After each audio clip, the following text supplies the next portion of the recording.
Hello, all of you delightful beings out there, and welcome to the stream. I am Raw Zim, currently as Asher the Labramon, and this is Timberborn. So, a couple of things with Wild Traditions. First off, Blank Canvas was revealed tonight. Yeah, it was the sails. Yes. Well, no, okay. It was the flag. The flag stuff. Oh, Okay. flags. Yeah. Represent, Blank Canvas, and Ren's goal of Shaft were all part of the flags. Ah, okay. One tip goal that happened before this campaign actually started, that was revealed tonight, was the anti-Pecha goal from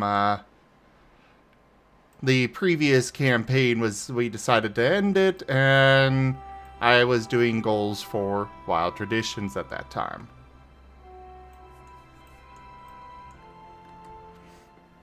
So, you know. Also, were you able to hear me ranting about flags again? Yes. Or okay. I will say,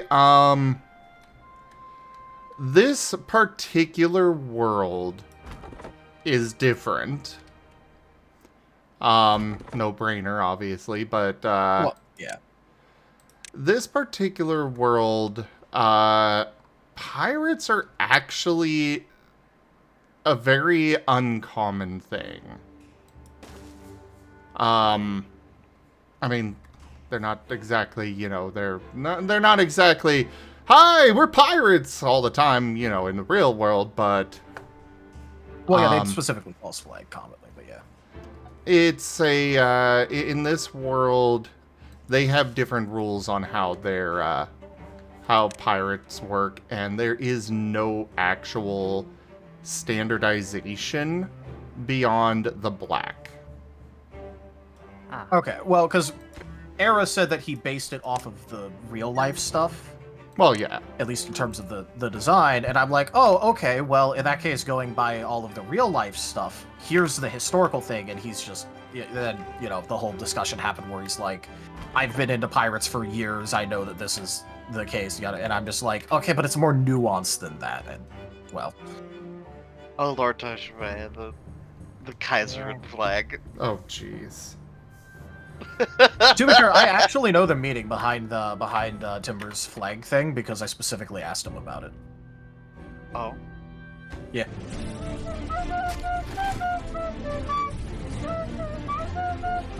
Oh my god.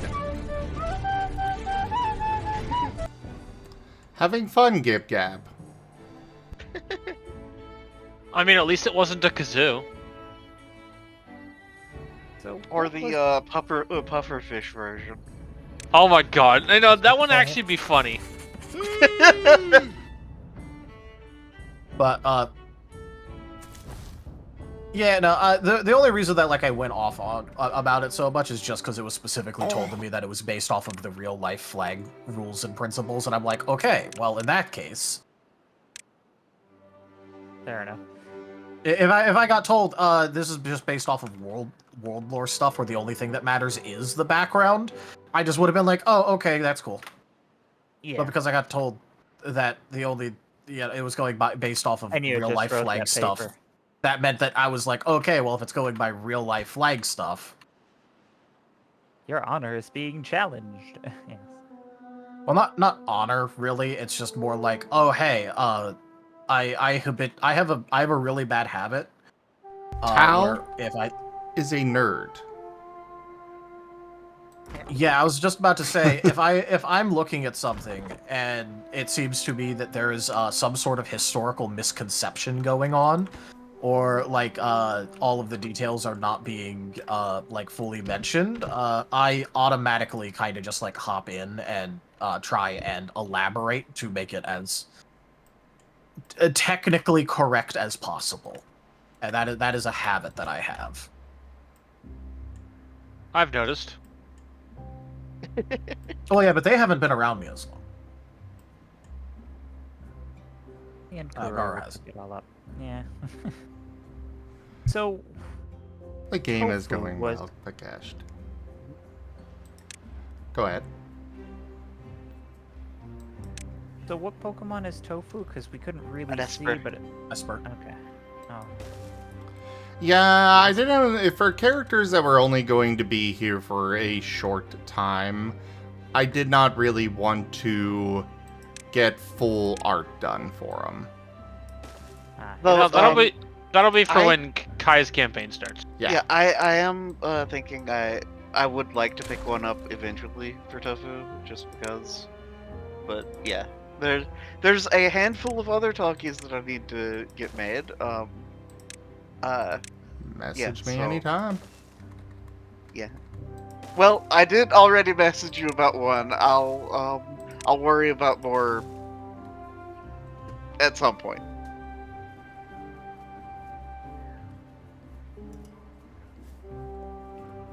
Which I'm very Well- much so looking forward to the one that I messaged you about. Yeah. Yeah, that one will be gotten to. But, yeah, the rest just poke me and we can get it going. I can't wait till you guys kidnap a doctor. Oh, I know, right? Freaking.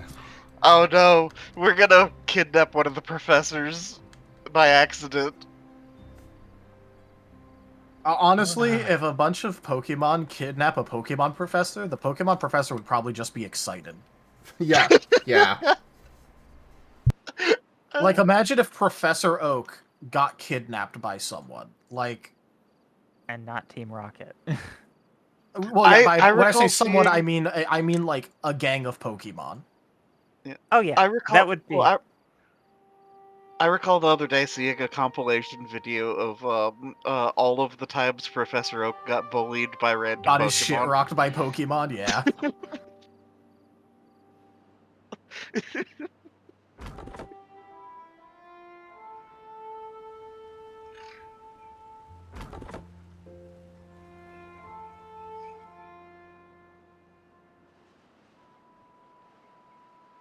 Yeah, Gib Gab gets it. Yeah. Yep.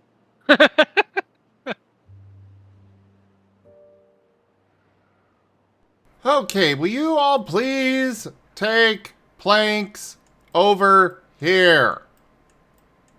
No. Ugh. Yeah, unfortunately, that seems to be the case. I'm just gonna pause all of these. Why be helpful when I can be unhelpful? True. Said every cat ever. No, this is beavers. Yeah, it's same difference. They're both bastards, just in different ways.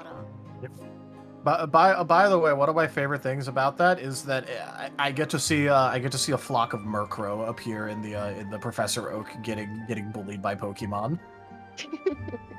I am like, I swear to God, I am #1 Murkrow enjoyer. Know why they dropped a nuke on you guys? Because Tal's I mean- a Murkrow enjoyer? Probably. I mean, probably I could get blamed for a lot of stuff due to my Murkrow enjoyment, I guess.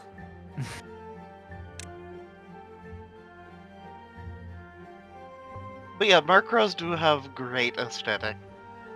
Oh yeah, and also Honchkrow, ooh, love it. Honchkrow is such a fucking vibe of a Pokemon. I know. Goddamn. Look, I've loved Honchkrow like pretty much since it existed, but also like I definitely fell in love with it when I got to see Paul's Honchkrow fucking one-shot a champion like Dragonite with Super Luck. Good lord. Just like get absolutely rocked. And like I know it's funny me saying this considering my Soto's a dragon, but like get fucked.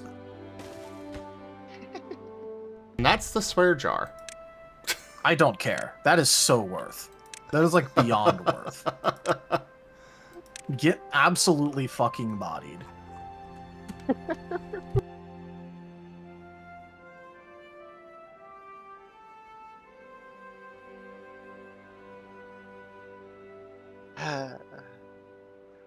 Good times. Good times. So Murkrow, We do that's, sometimes have those. that's the Pokemon that's like the evil one in that other campaign. Oh, I'm never quite so comfortable as when I'm at least Yeah, 6 Vane's a feet Murkrow. away. Vayne, yeah, that's what it is. I mean, evil is a strong I mean, he's word. he's literally a serial killer. Yeah, no, Vane's definitely evil. He is also a offensively, at least, he is the equivalent of like a miniature nuclear bomb for his wall. Real quick, Valerie, I am going to be removing that pack in the near future. Would you like cards for a different pack?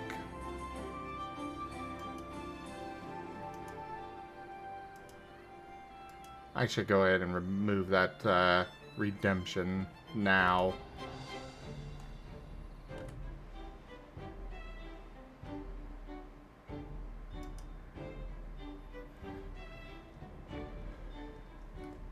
Yeah, unfortunately, I'm doing away with that one because it This is... is the dankest dungeon. Taldarius tipped $5. If I could have resources that were specific... Actually, I've got an idea of how I could do that.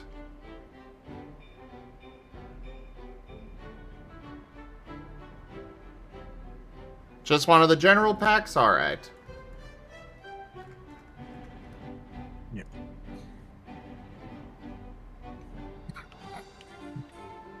I'm glad I got that coupon code. Seems like it got a lot of people interested.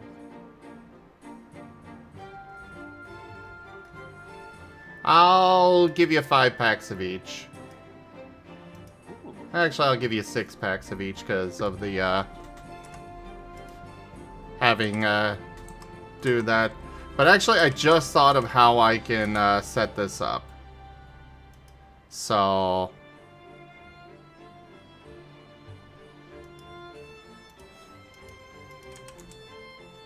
Because I was going to delete it, and then random brain blast was like, what about doing, you know, fill in what card you actually want kind of setup, you know? Because there's so many cards that are... It's hard to have a variety pack when there are just cards that do not work for various games. So that way I can put in cards specific to games instead of trying to make them as generalized as possible and be like, this only works for this game. But people won't acquire those cards. They'll acquire a generic card that just says, put in whatever you want to play from this rarity, you know? I can do that. Yeah, that'll work.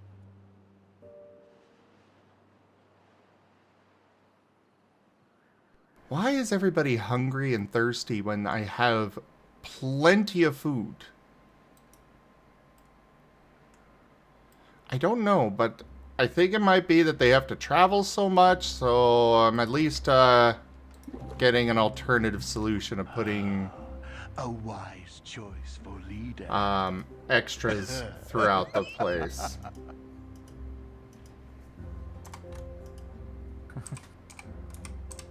Extra stockpiles. That's the term. Give Gab went for some packs. Nice. Oh, those are free packs through the Sable Crowns, but yeah. Oh. Yeah, those ones weren't purchases. Those were free pack redemptions. It is definitely worse to redeem packs that way. but I still have that option available. It's better to purchase the packs directly because the exchange is much worse with redeeming, but still, you know. I think when you have as many points as Valerie, it doesn't matter. Yeah. Val's been here for a long time. I know dragons with feet like rabbits. 'Tis true, I swear. Jygab demands the beans.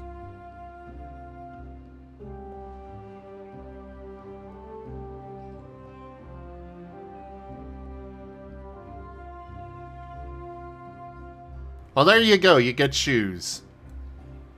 Because Asher has shoes. Congratulations. You played yourself.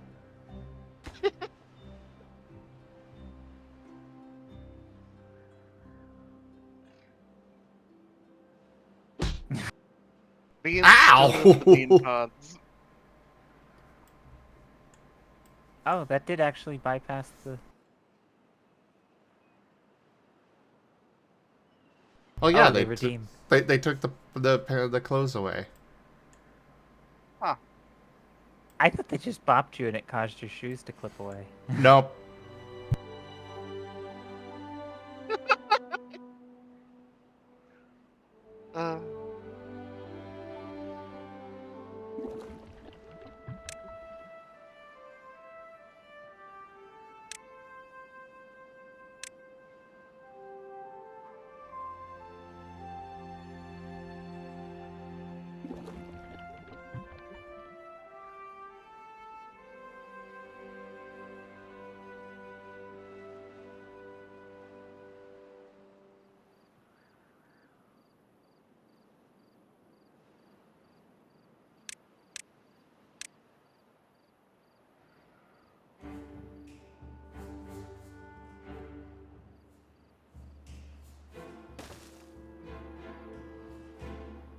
Uh, As I realize after the fact that I put that across the worst possible spot.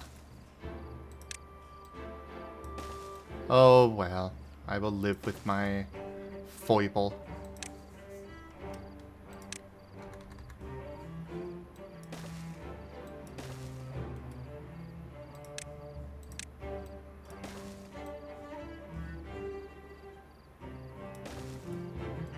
We're gonna put some actual water storage or water pumps over here, cause they could really need some. They could really use some water.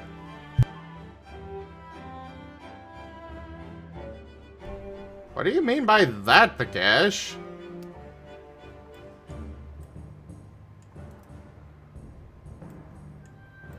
I think he's saying because the clothes are off. Ah.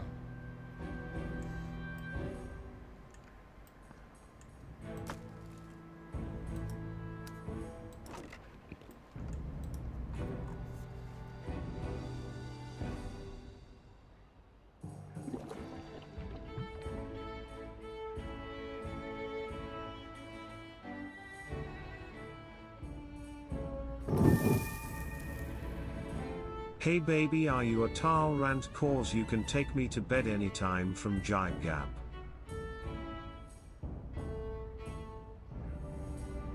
Nice. Nice. Gibgab apparently really likes it when I rant about things. Well, yeah, Gibgab likes to rant too, so of course he likes it when others rant. Also, he's just a thirsty little bitch. That is true. But also, he is specifically thirsty about this thing, so, you know. yeah.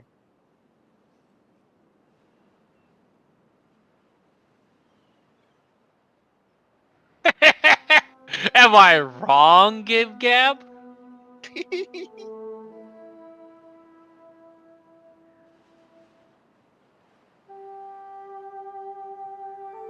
Anyways, I think I'm gonna hop off of voice. Alright, sleep well. Thanks for hanging out. I look forward to tomorrow. My plans. I am so excited. Plans. Nova. give Geb's response. Yeah. Aww. Gib Gab, come join voice.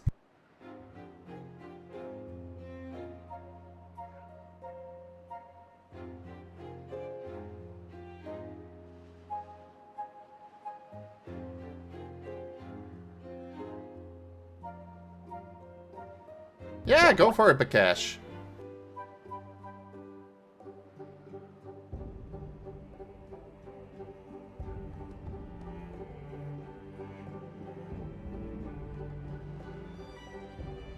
So, I do believe I might go lay down. So, y'all have a good rest of y'all's evening Rest well. or morning. Yeah, it's Thanks for morning. hanging out. Take care. I will probably go to bed at some. I don't know when. You'll probably fall asleep in voice. That is also true. That Okay. does happen.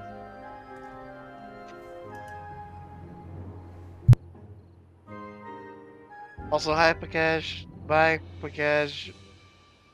Goodbye. Have a good EP. Yeah.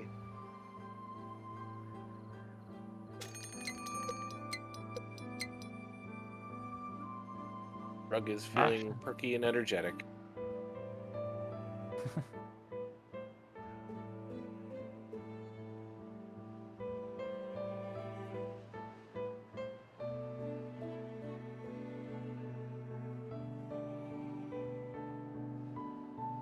Hey there, Guru. Hey there, Cats. Hey there, Zim. Hello. Hello. Hello. Doing some art manager stuff.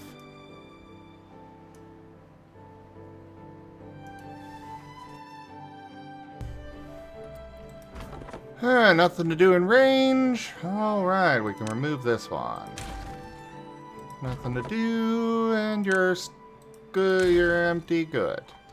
We've got another did bad keep- tide coming, which is really freaking annoying. Good, you didn't miss it. That's what I was worried. Yeah, I was about to say, didn't you? Yep. Yeah, I saw it. I was Behold the really hoping to have some explosives by now. Behold my field of poop water. Blah.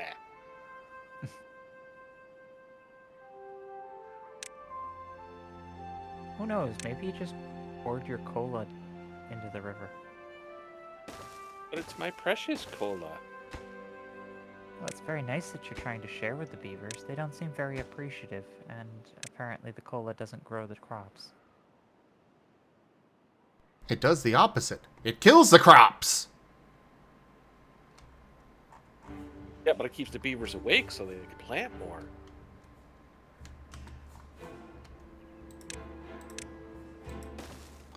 It doesn't... Them being awake does not help when the plants will simply not grow because bad water.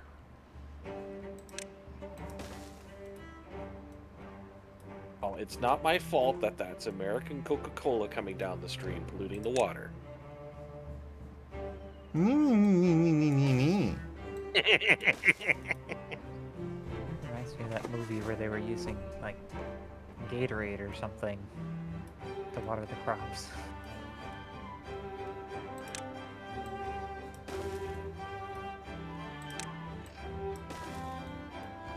I wonder if that would even work. Oh, it didn't. That was the whole point. It's like, it's got water in it. Yeah, and it's got 87 artificial chemicals in there that'll just sterilize the Oh. earth. Hey, Nanook. Sorry I wasn't here earlier. I, needed to go use the restroom. And take care of something else, off stream. But it's good to see you. When am I gonna get you on Really? voice? Real life happens, Zim.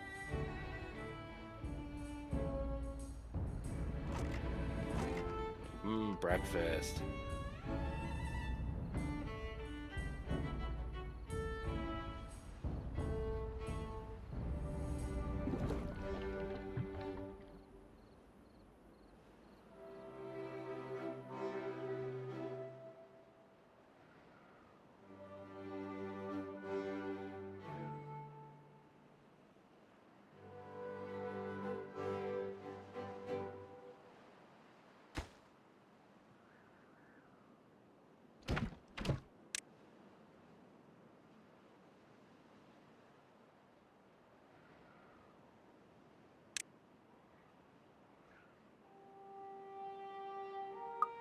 Alright, we need to import some metal blocks over here because we need them for these pumps.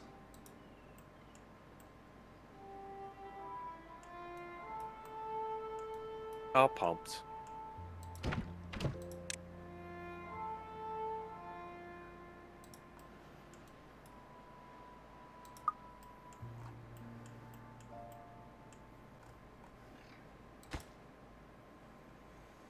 We gotta start pumping bad water to make explosives with.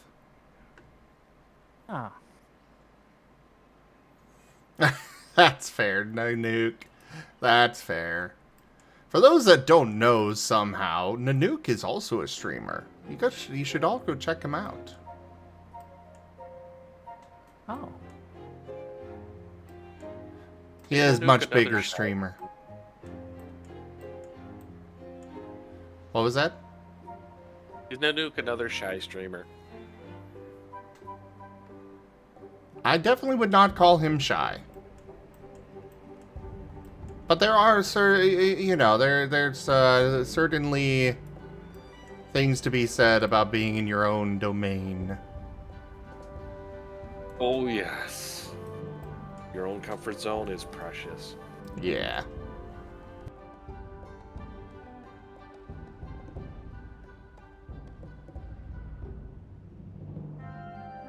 Definitely true.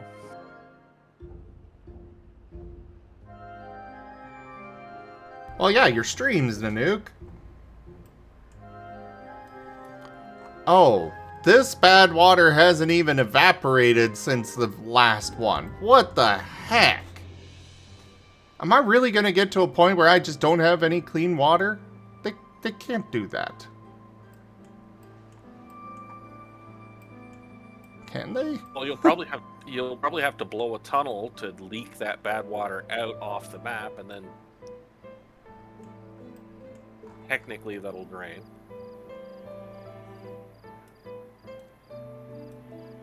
Oh, we don't have enough logs for anything.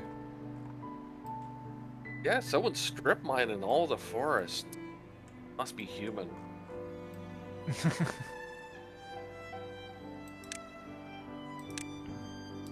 I plead the fifth on the basis of self-incrimination.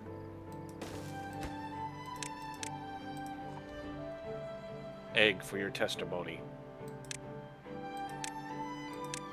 No. I'm not going to let myself be grabbed by that. Two happy eggies. I don't believe you can afford that. I'm a Canadian. Nope, can't afford it. I was about to say, then you really can't afford it. You don't even have real money. I know we have this monopoly money. I just exchange it for goods and services.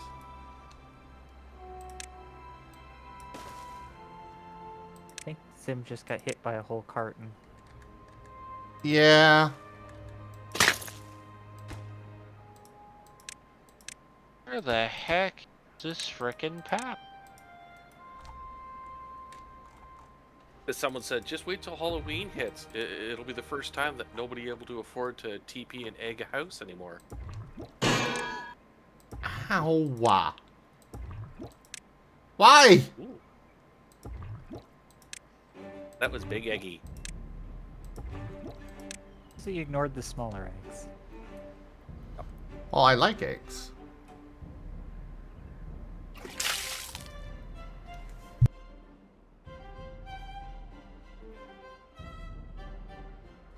I'm gonna have to Google where to find this friggin' thing.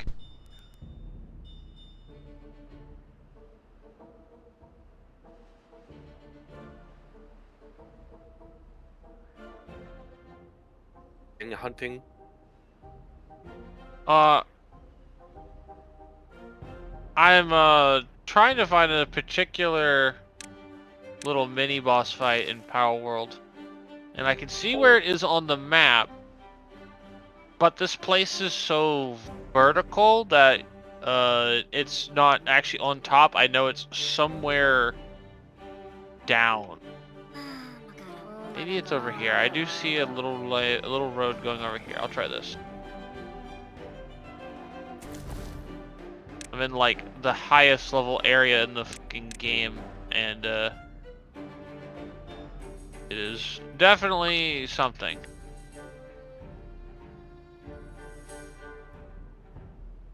Well, we can finally start pumping bad water. Helping it Since to where? this one is apparently not going to get filled at all. I guess I'll just demolish that. So bad water is used to make explosives. Ah. Yes. Oh, I might find it. I found it. I found it. Yeah. Come here, you son of a gun.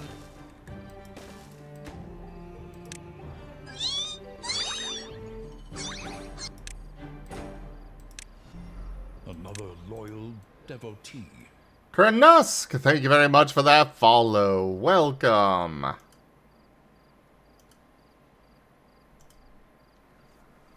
Hello, new person.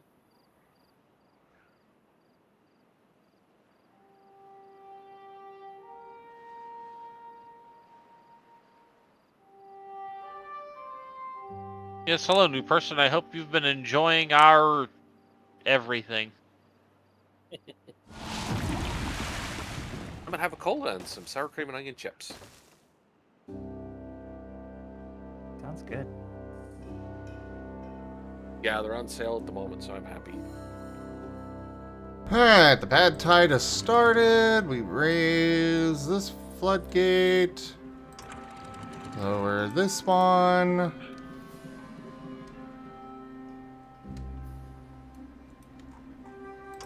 Lower this one. Raise this. And there we go. Except for here that I can't do anything about it. I think I've got the ability to fly over this entire island now. Go me.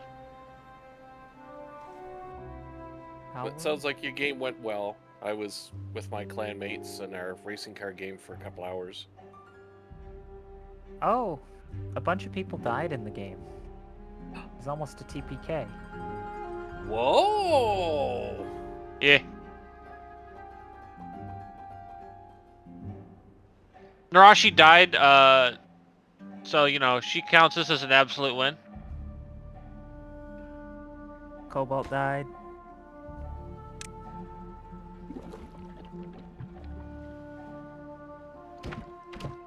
And Osmond died. As did Spike and Norton. Norton remember did not. Zimmer. Oh, Norton did not? Nope. He was fine. Remember, Zim, when you do get a TPK, you're allowed to put one of the special stickers on your GM screen. I've gotten TPKs before. I've been Oh, you should. I've been a DM and storyteller for God. A long time? Yeah. I've been running games since I want to say 2004 or 5-ish. Youngling. Sure. But I got taught how to play in 2000, roughly. I didn't learn how to play D&D until 2000 and want to say 2010-ish. Maybe 2010 to 2012, somewhere around there. Was when I finally had someone able to like show me the ropes of 3.5. Back in our day, our dice, we had to fill in the lines with a crayon. Right. Oh yeah.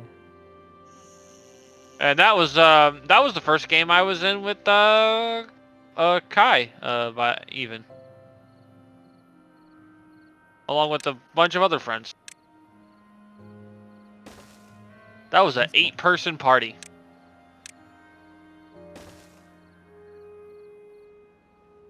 We caused so many problems.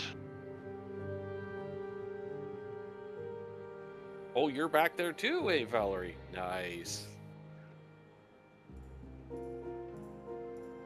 Hope you still have Nice. your mud dice.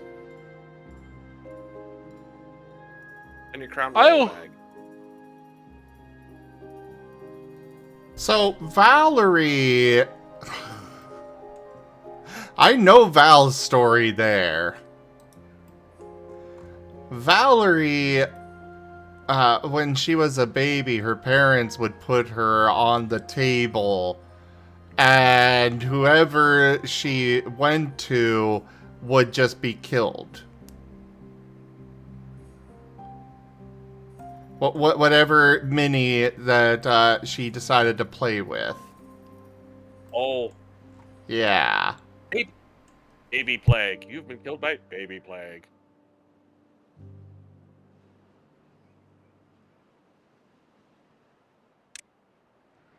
For us, it was the cat dice. If the cat, swatted your D20, you had to accept the next roll.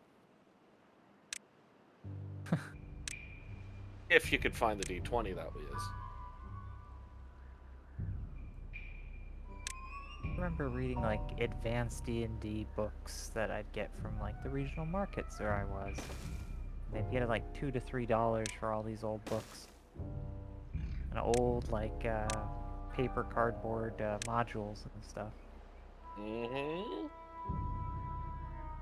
Nowadays, if you're lucky, if you find them in half decent condition, you're getting 40 to 50 US. That's fair. Like I still have like the old, I think it's called Fiend Folio or something. I'd have to look. Yep. Got, Fiend like, Folio mummy was a guy good on it. one. But yeah, I used to just sit around and read them because they were just interesting to read.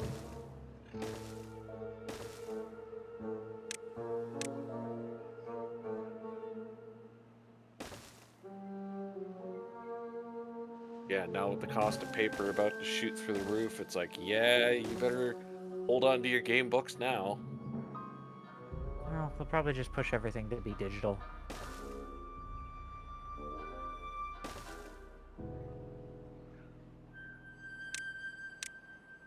Back when I got these, I didn't have a fancy computer, so that wasn't practical. Yeah. But I mean, if you do have paper books, hang on to them safely because they will only increase in value.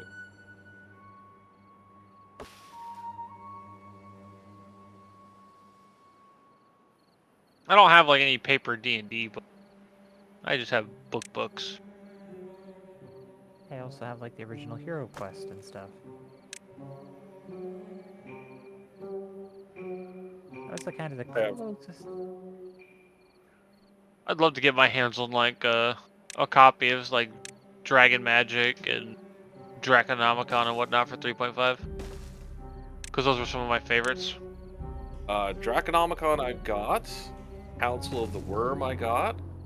Dragon Mountain I've got.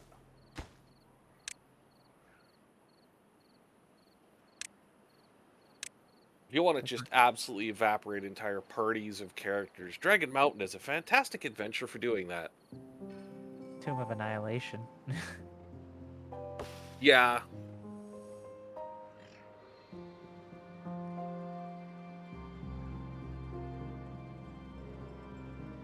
ESR back in the day, every now and then got rather schizo, and it was like, you know what? We hate players. We want them to absolutely die horribly. They that was crank out some module. Call them meat grinder modules and whatnot. Tucker Kobolds, yep. Oh, Tucker's kobolds. Well, yeah. Extra funny because my favorite 3.5 character I ever played was a kobold.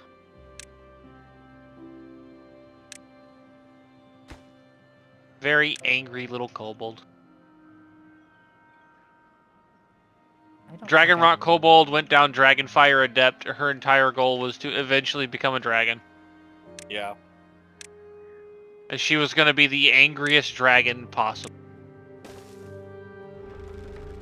I read some 3.5 stuff, but I didn't actually get to play with actual people till like 5th edition. 4th edition was, everyone told me, was way worse than 3.5, and no one wanted to do it. So. Yeah. 4th was really bad. 5th is okay. I like a few of the things that 5th does, but on the whole, I just like Pathfinder. Like, if I have to pick between the two, I'm going to pick like Pathfinder.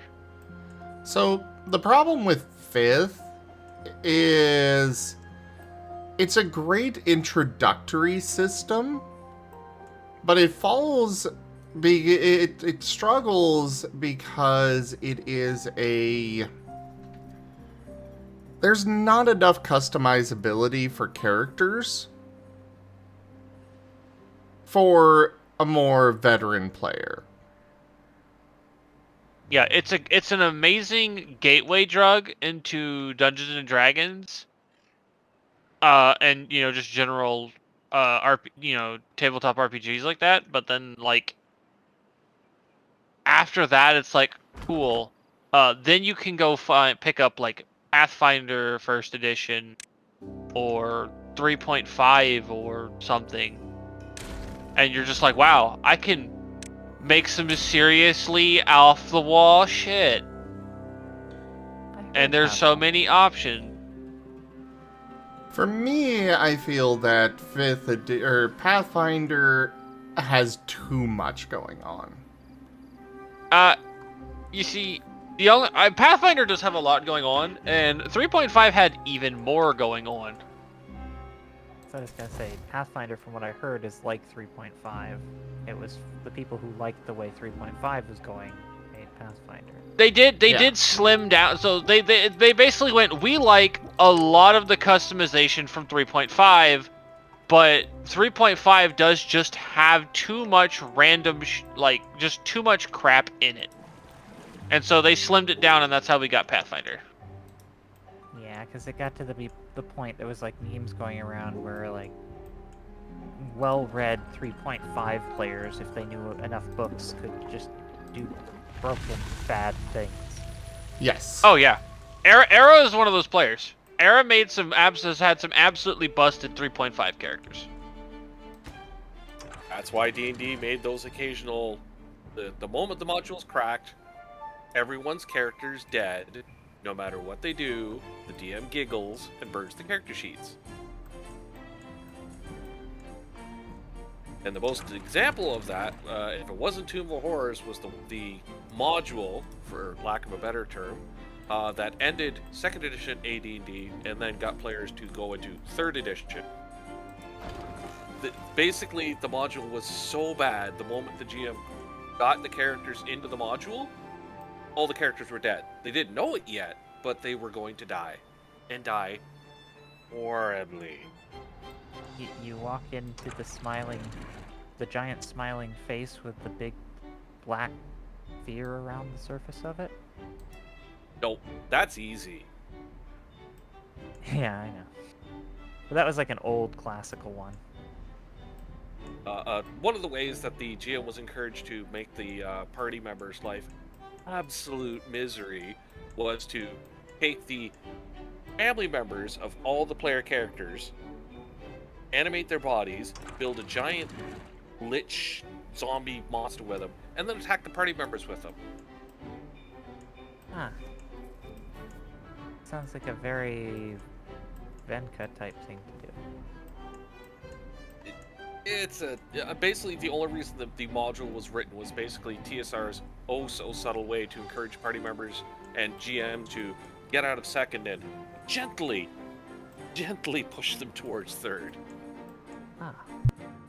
Like, there was a legit way to complete the adventure and actually, quote, save your characters, but it was so stupidly unintuitive. Nobody that I know of legitimately did the adventure and solved it the way that it was meant to be.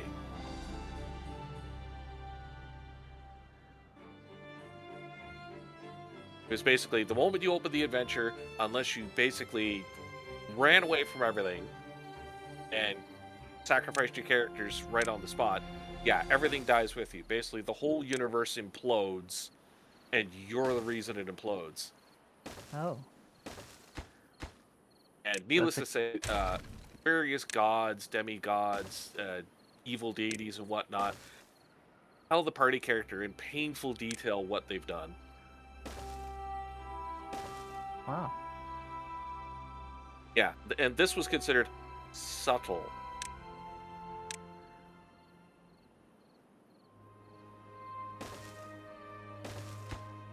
I said, when TSR wanted a total party wipe adventure, they didn't play around. Can't even get out of that with a wish spell. Nope. Basically, everything dies. The universe implodes. Character sheets get burned. The GM puts the second edition books away, cracks open the third, and says, "Everyone, get fresh sheets." It was bad. Yeah. Yeah, see, that would just make me not want to play D&D. Like, that's not... kind of happened. The only way you could do that is if you knew your group and you knew that it was, like, something that you could then spin to being, okay, well, now we're going to play this brand new game, surprise. But even then, it's, Yeah. Just be like, all right, guys, if you fail, we have to go play the new one.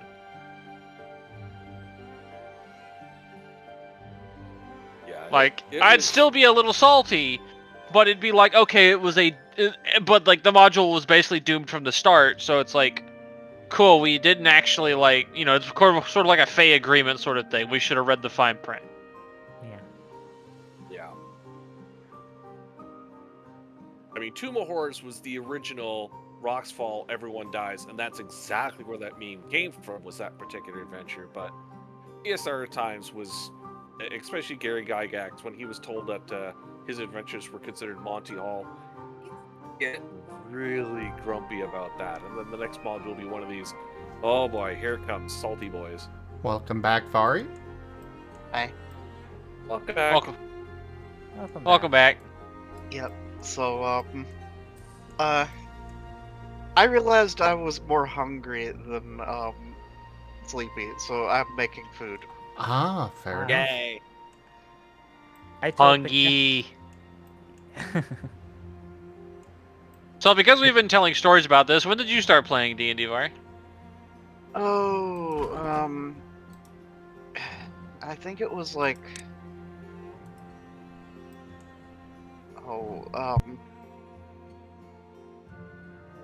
2008 or 9 or something? Let's see, let me actually look back through some stuff and see what I can find. I think I'll just sit here and get older and grandpa. You have no one to blame but yourself. Yep. You darn kids! You had actual paper to write your characters on. Okay, so it might have been a little earlier than that, but when was it that 3.5?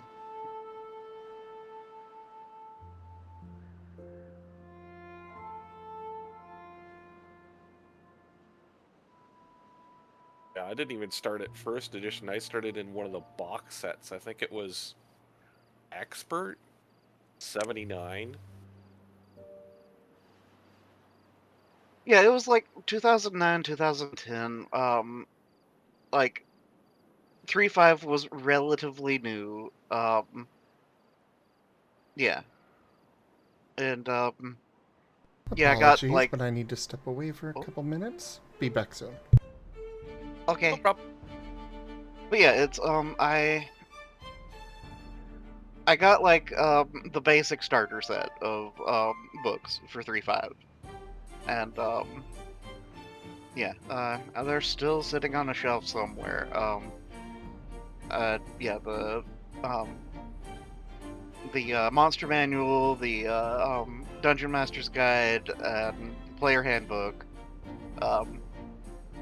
and I think there was a couple other books that I ended up picking up. Uh, I'll have to like find them and figure out what I've got. Um, but yeah, I had a little friend group that would actually like once every couple of weeks actually play in person, and yeah, it was kind of a bunch of nonsense because um there was a good bit of homebrew, and the DM's girlfriend was involved, which is always a uh treat, Yeah. always an interesting thing. Yeah.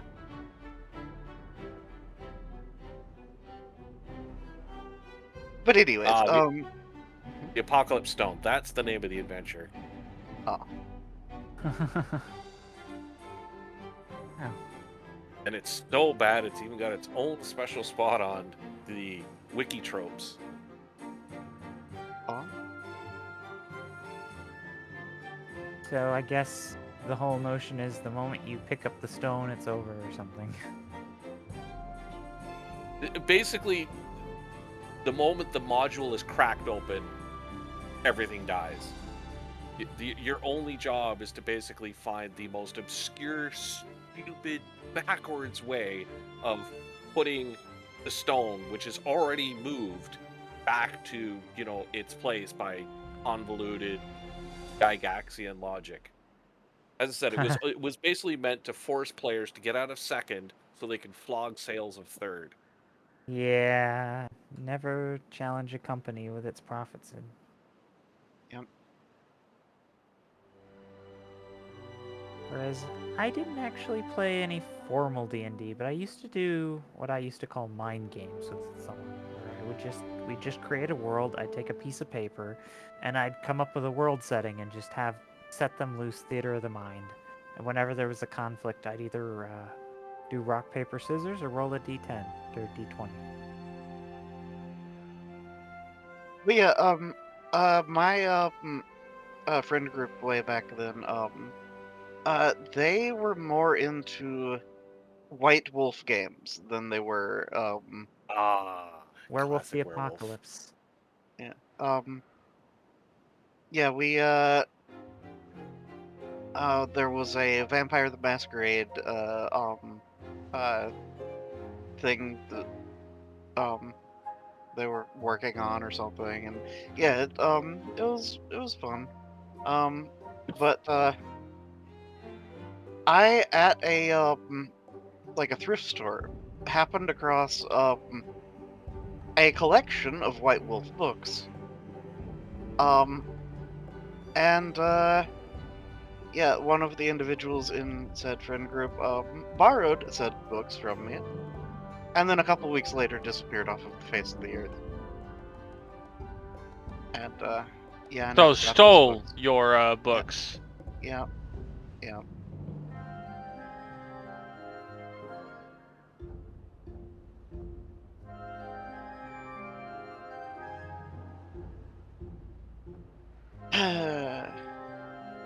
Yeah.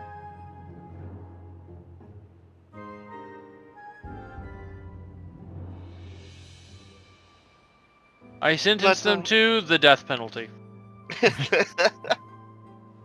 yeah, That's terrible. Sorry you lost your books. yeah. But well, like I mean, they were cool and all, but I didn't have a lot invested in it. It was stuff that I had found at like a thrift store for like $5 a piece, which was ridiculously underpriced for what they were. But yeah, I mean, you aren't gonna complain.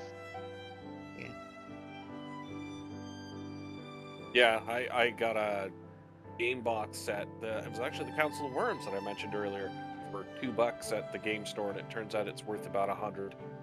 holy Nice. crap! Yeah, that's pretty impressive. You can find stuff Well, like that's- that. Go ahead. I said you can find stuff like that sometimes if you're sifting through like estate sales and stuff. Your local regional markets can sometimes have them, but it's rare. What were you saying about it? Well, just that some stores, when you try and find these bargains nowadays, have, especially since COVID, had so much time to convert everything to digital and actually go through all those old moldy boxes that they just let you guys go through. Trying to find those bargains now is really hard. Yeah. Yeah. Kind of what my dad used to do. He used to go around and buy a whole bunch of things like old action figures and stuff like that and resell them at the market. Yeah. Back in the day, you know, you'd have like VHS tapes that you'd get like for $1 or less in bins at like your local grocery stores.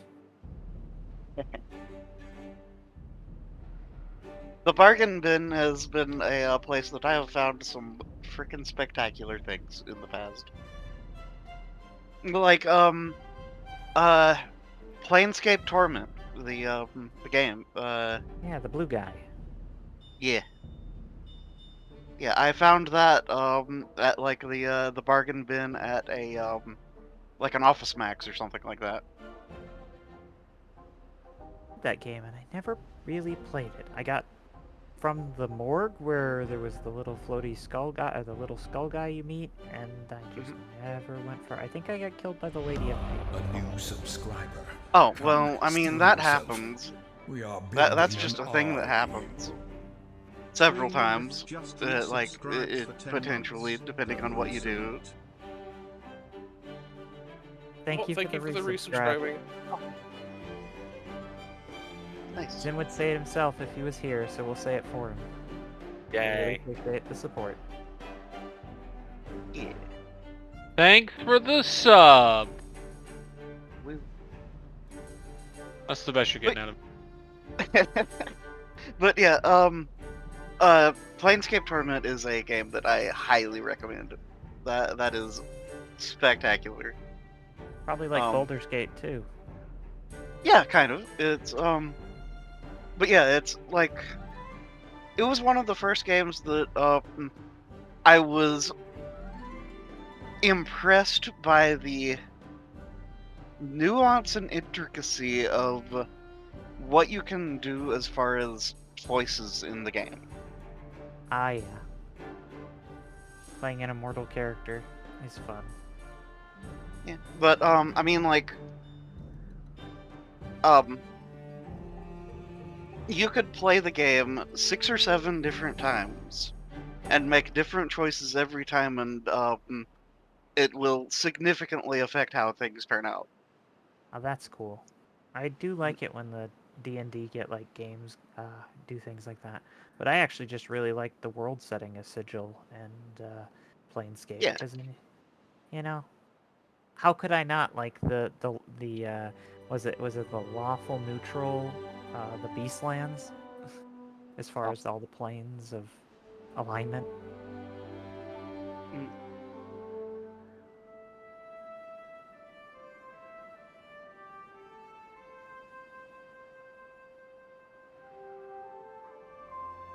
But the Lady of Pain was basically the solution for GMs at that time when dealing with unruly players with incredible godlike powers. There was always a bigger fish, and it was the Lady of Pain.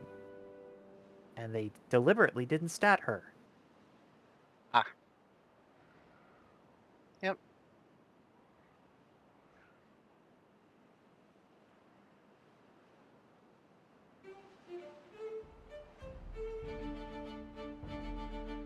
But yeah, being actively killed by the Lady of Pain. Oh, you probably made it to the Alley of Dangerous Angles or something like that. It was a long time ago.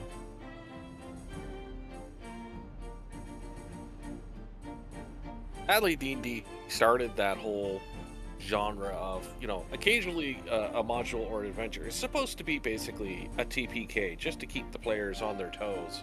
Or, a safe out for a GM to, railroad your hated characters, to being absolutely turned into paste. I think of more unforgiving settings, you think of like Ravenloft. Yeah. But at least that was well done, whereas the classic Tomb of Horrors was the best example of guaranteed railroad. Like, there was only one way in, one way to kill the bad guy. It was stupidly back-ass-word, and just guaranteed that you were going to grind characters into pulp. Like, I've seen players go through it, but I mean, it's so well known nowadays that, I mean, the only way you can run it legit is to completely change the setting. And then, astute characters would soon notice it's like, oh, well, if it's one of these traps, then maybe it's this, and then it just derails. Yeah, if they know exactly what you're doing, you kind of have to throw the curveballs in there. Or you go back to the old, it's like, rocks fall, everyone dies. There is no saving throw, you just die. You're just dead. Yeah. Whereas So I one go on. one character meat grinder thing that I participated in that was kind of wild and fun was I went to Dragon Con one year, and there was a 3-5 like arena thing, like a PvP arena that somebody had set up, and I sure well, it was mostly anything goes, and I convinced the DM to let me create a multi-class monk barbarian, which that's usually not allowed. Those that requires some leveling of one of them, and then changing alignment, and then leveling the other. Ah. Ooh, yeah. I didn't realize Barbarian couldn't be, In like the same. 3-5, it was they could only be chaotic or something, and monks could only be lawful or something. Yeah. I think I recall something like that when I was playing Baldur's Gate 2. With Yeah. Minsk. That's the chat line that we hear every now and then when the cards Yes. are played. Minsk and Boo! Forgot Yep. Boo! Space hamster. I recall seeing a video at one point of a BG3 playthrough where it was Boo only. Oh, how Just- did you don't get? I thought you didn't get Minsk and Boo until like way later. They like console commanded in Minsk and Boo from the start, which Okay. does some really weird things for some cutscenes. I would imagine so. But anyways, yeah, and the challenge run was they could only use Boo as a weapon, nothing else. I still think it's funny that the guy that voiced Minsk and Boo in Baldur's Gate 3, one of his favorite MTG decks is a Minsk and Boo commander deck. Okay. Yeah, he showed up on one of the YouTube channels for it. And one of the guys that had also been invited, I think he's a streamer or something. The other guy, Dr. Lupo or something. He also brought a Minskin Boo deck, not knowing that he was going to be going up against a Minskin. Oh, so they mirror matched? They mirror match because a normal commander is a 4-person. It's a 4-person format. Yeah. So I don't remember the other two, but the double Minskin Boo, and they were side by side in the. Oh. Like they were sitting right next to each other. They were having a great time. And at like I think 2 or 3 different points of the match, he was just like, "I have a response," and he pulls out another Minskin Boo commander and goes, "Could you sign this for me?" Because the guy wanted a signed version for him and then a signed version for his best friend. Aww. And of course, Mercer was like, "Of course, dude." Nice. That Matthew Mercer, if I believe is his name, is a just genuinely cool and chill guy. That is what I've heard. Also, I am Bex. Oh, sorry about that, everybody. Welcome back. Welcome back. I don't ever remember hearing a bad thing about the man, so you know. I'm the same way with Matt Mercer. Like, he's just good guy. Yes. He's just likable. He's the key. He's just the Keanu Reeves of D&D. Everyone likes him. Nobody really has anything bad to say. Just good dude, likable person.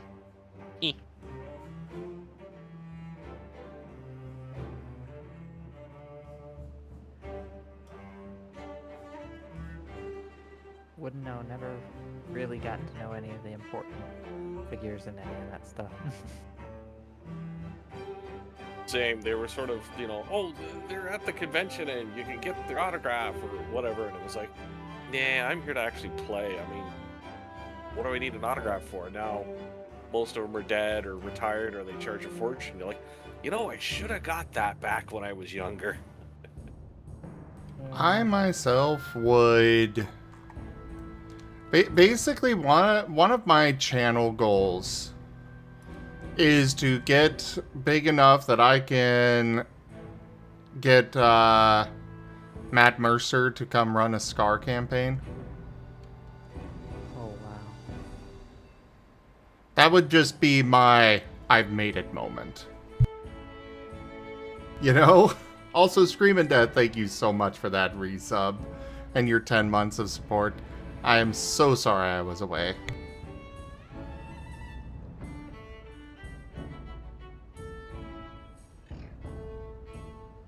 Alright, so we have our explosives being produced. We are going to get this taken care of. No more bad water flowing down this river. And yeah, D&D 4th edition basically did to werewolves what Sims 3 did to werewolves. And just completely ruined them. Oh no. So they didn't even have, like, lycanthropy that you could contract from being attacked by lycanthropes. You'd get, like, moon fever, which would just make your character randomly attack allies. And that was it. That's dumb. And that was only certain types of lycanthropes. Other ones would just flat out poison you. You'd get an ailment, and you would just start taking con damage. Woo! People like being werewolves. Let's make that suck instead of making it cool.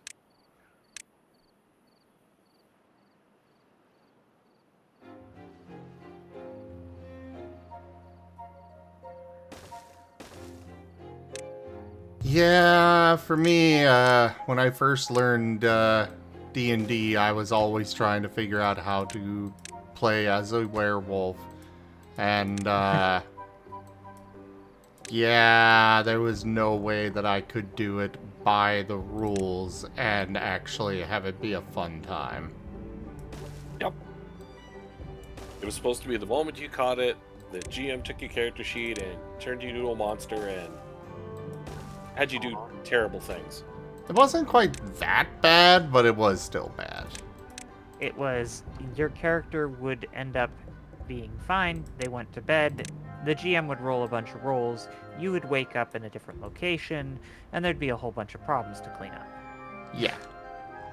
Now, the opposite of that, though, is what happens if you got infected by a werebear.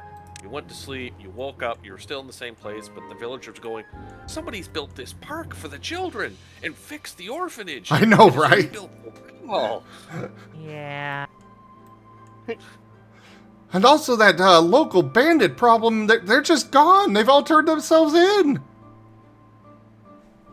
Yeah, but good luck getting bitten by a werebear in the first place.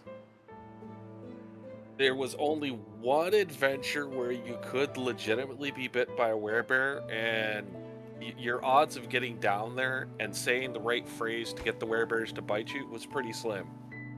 Ah. Yeah, you had to say the taste of nuts and honey. What in the world? It was a code phrase that meant that you were friends with the lycanthropes. No, it basically just got them so angry that they attacked you mindlessly. Oh. Hey, I can set off my first dynamite. Kaboom! Well, why would that particular phrase make them angry? Because that was back when Cheerios, the taste of nuts and honey, a certain bee. Oh. Wow.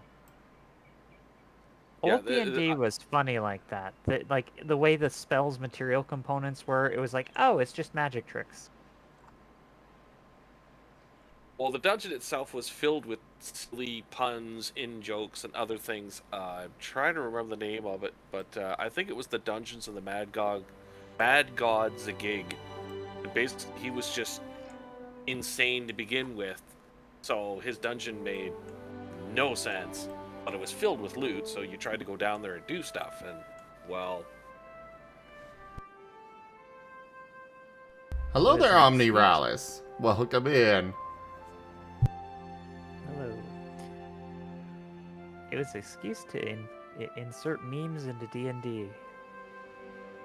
Yeah, pretty much. And for them to use, their choice god that they hand created, in an adventure, and of course, show off, look, I'm important. I was like, yeah, but this module makes no sense. But yeah, regarding the components thing, yeah, it's like grease is just the material component is a stick of butter. Yeah. I know one of my players years ago.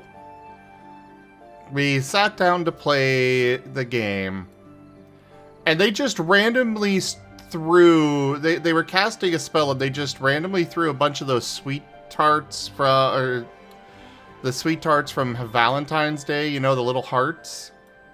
Huh? They just threw a bunch of them at me and started waving a feather at me, and I'm like, "What are you doing?" Oh, it's the components for my spell. Oh. Fine, have your free crit. I couldn't really be that angry, but also... Oh, that joke was bad. Wow.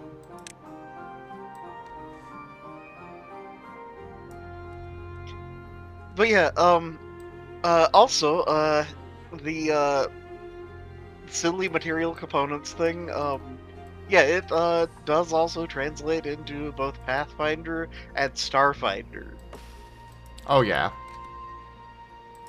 Which, Starfinder is actually one of the, systems that I really enjoy. I have yet to get to play it, unfortunately, but I want to. That's where the professor's from. Pathfinder in space? Yeah, pretty much. Yeah, it's literally just Pathfinder in space.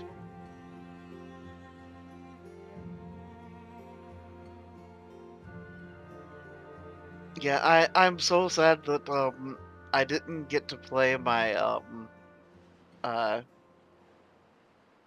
I don't recall what race. Well, it was a homebrew race, I think. But I have a owl person that was a sniper that was freaking spectacular. One system I really liked, but unfortunately we only ever got to play like a session or two of, was the it's fucking the Latin. It's the Latin words for "here be dragons" is the name of it. Draconis. Yeah, I can never remember how to pronounce that other than the Draconis part. But yeah, Kai did it. Kai tried to run a campaign for us of that, and oh my god, dude, I love the setting for that. The setting for that is so good. Well, I enjoyed Lancer too. Yeah, That's Lancer is oh Lancer my is also gosh. Lancer is so excellent.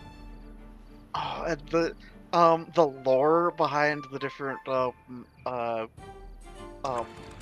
mechs. Oh my gosh. Yeah. Some I dude still put think together a bunch of meme images for all the different mechs, and they are excellent. yeah, this one degenerate that's just making Lancer memes for every single Lancer mech, one slowly but surely, and it's like, yeah, no, that's accurate. That's funny, but that's accurate. I still think it's funny that the starter mech does not have a it literally just has a blank PNG for its picture. Yeah. Because its whole shtick is, yeah, this is your basic, hey, this looks however you want it to look. It can be your Gundam XP, your fucking Macross XP, like you can make it look like whatever weird mech reference you want it to be. That's what your standard Everest is. Because the Everest is basically the starter mech. It's the mech everyone has. But you can make it look like whatever you want. Why do I have so many injured beavers suddenly? Probably because they of all the bad water. they all stubbed their toe. No, bad water gives a different condition. Why are you in the water? You're a fire thingy. Get out of the water. You're stupid.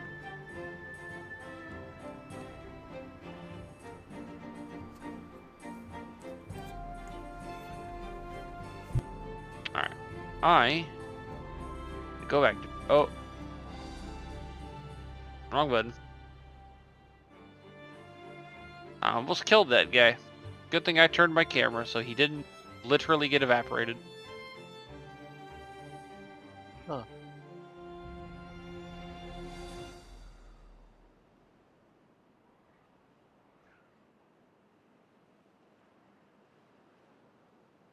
But yeah, Starfinder though, one of the like last classes that they added to the Starfinder 1.0, yeah, is a fun little thing called a precog. They're kind of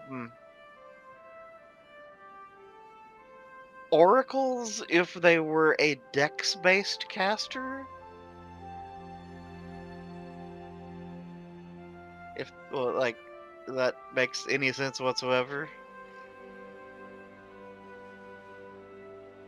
Not to me, unfortunately.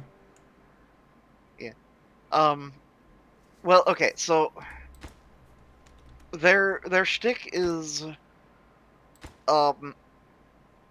different ways of either seeing or like, well, experiencing the future or predicting the future and using that to great effect in combat. And yeah, one of their like core abilities is a certain amount of dice. You just like the start of a day, you roll dice, and you set those aside, and then you can use those dice for various things during the course of the day. In the, if you make an attack roll, you can take one of the dice that you had already rolled to make an attack, which is really disgustingly powerful, especially for a sniper. I made a sniper character that was a precog.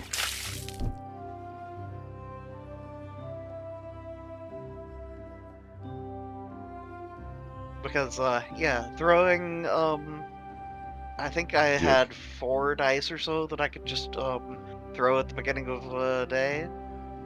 And, if you happen to see that you have, like, a 19 or a 20 just sitting there, yeah, fun times.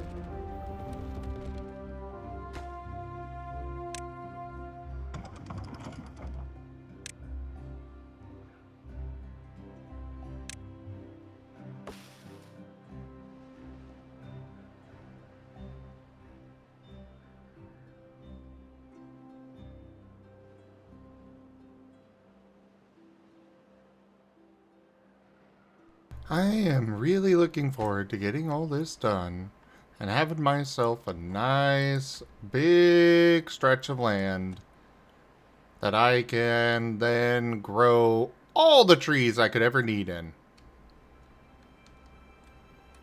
Because all this is good land for growing trees.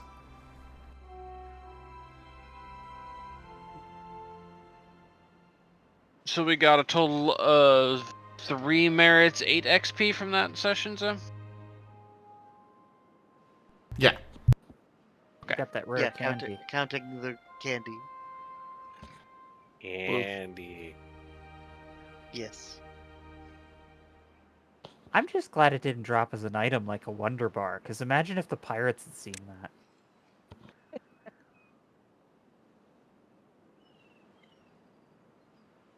Would be a little funny. Not gonna lie. That does remind me, I was supposed to throw a Wonder Bar at you guys. I'm glad that you didn't. Honestly, it would have killed, either, or rather zeroed, either Narashi or, Cobalt, I think? I was very tempted to throw a Wonder Bar at Nova at one point. They were talking about being indestructible or something. And I was like, oh. And if I had done that, it probably would have killed them, and I'd have felt really bad, because they'd have used their thing, and then the Wonder Bar would hit them. No. Oh, you're talking, As much yeah, as Wonder I Bar would... is not gonna be able to kill Nova, unfortunately. Yeah, unfortunately Nova We wish, is but no. actually indestructible right now. I'm probably Little going to need bastard. to do some adjustment of that. What would you do for a Klondike bar? Though, it's Nova. also one of those things that are like... Technically speaking, he has to spend a lot of time... Like, it feels really overpowered. But he also has to spend a huge amount of time resting to recover from that. Yeah, I'm pretty sure that he could only do that once with how much he's recovered. Maybe. I don't... he might have... We've... What? 3-4 days? Yeah, okay. Okay. And yeah, it turns out he's literally immune to landmines now. Well, no, he's not immune. He still took a lot of damage. And yeah, even with Drop the Tail, he can only do that so many times, and then he's out. Ah, okay. It's just like With that the- tank ability. So with that, like, the landmines, he could have blocked one. Nah, no more. Just one.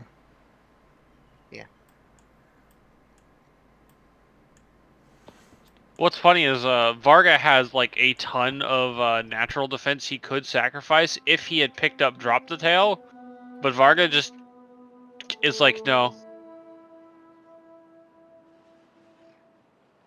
Yeah. He's, a full-on blood tank. is Yes. what you're saying. He's going to make people. Varga's going to just. He's like, no, I'm in the fight. I will crush you. Squish. Get squished, idiot. So Pokeballs are incredibly dangerous attacks because apparently an Ultra Ball can just take you out of the fight in a single go. It depends. Well, if it's like the regular Pokeballs that we've experienced, yeah, they are threatening they do take you out, but you might be able to break out of them. I don't know for Ultra Balls because Ultra Balls are significantly more powerful. We'll see. So, I will admit I still need to figure out all of the specific rules for Pokeballs. The first time they showed up, I did not have, I was going with a rather basic thing. But at this point, yeah, I do need to pick up more. Or come up with more proper rules. But it is going to be based on your overall health. And everyone's at 1 HP. Oh. Well, no, Varga is definitely not. Varga took chip damage. He took 1 damage. Actually, Okay. wait. Would Soak have would his Soak have stopped that? from his natural armor? Yeah. Pokeballs are special in that your armor does not matter. No. No, I'm talking from the chip thing. Oh, yes. Oh, then no, he's at full HP. I need to note that down that he is down 1 Soak.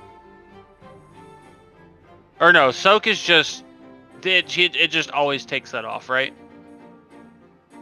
If your integrity applies, then armor applies. I haven't really had to mess with natural armor before, so that's why I'm like, Yeah, your soak Okay, applies. so yeah, his soak applied. So no, he did not take any damage from that. Yes, Mala.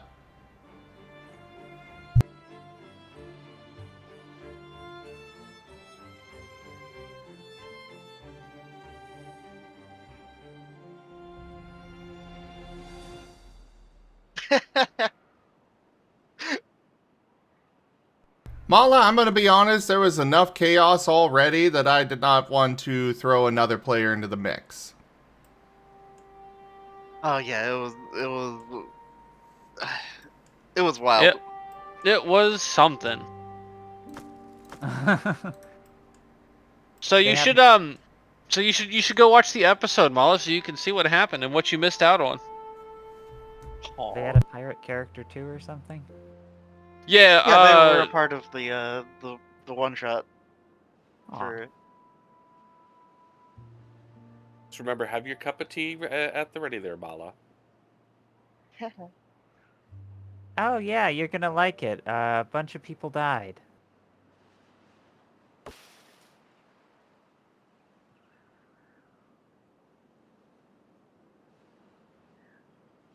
yeah, everyone's favorite. Mass death.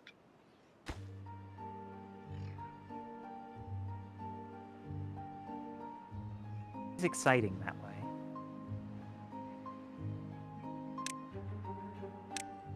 Just remember when they sold those stickers back in the day that you'd put on your GM screen. Man, did that get salty. Huh? TPK stickers. You would think that, Mala. You would think that.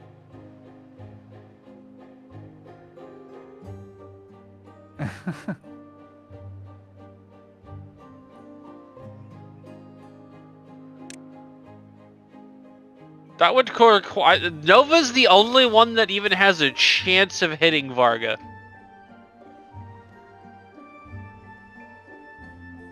And that's only because of how Nova rolls.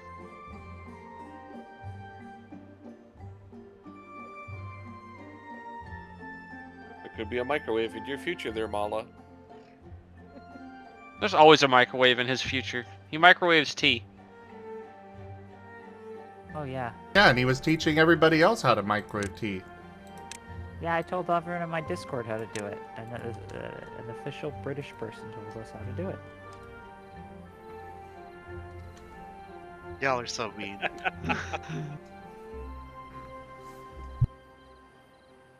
I'm sure we could change the trope to microwaves fall, Beerus dies. Honestly, if he had to deal with microwaved tea, he probably would die. Heh.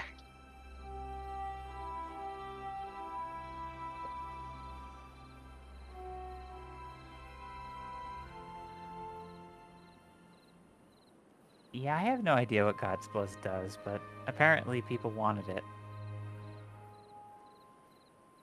Oh, this isn't the Recaller's God's Blood. This is Pokemon God's Blood.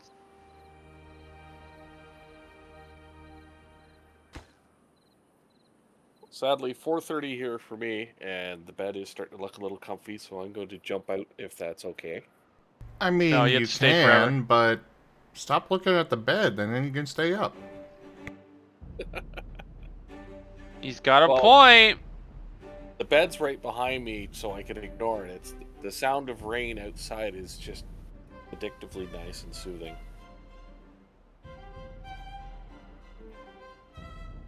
I know how to fix this.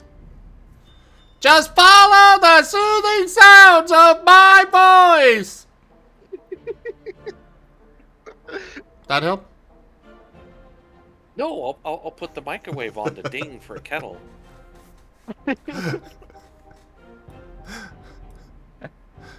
I think the only thing that helped is it helped lower my will to live. Aw. Sleep well, Pakesh. Yeah. Thank you kindly. Have a Later, good one, Prakash. everyone. Yeah. Alright. Always fun to see it. Take care, Pikash. Sorry, everybody. Everybody hated that. Fallout meme. God, JPEG. Everybody disliked that. I thought that was a, what is it? The, Telltale? Telltale Tale? yeah, Telltale, meme. I've only ever seen the Fallout 4 one. Everyone disliked that. Everyone will remember that would be Telltale Games. Oh, okay, okay. Yeah, everyone disliked that. Is I think Fallout 4 specifically. Yes. Yes. More. More explosives.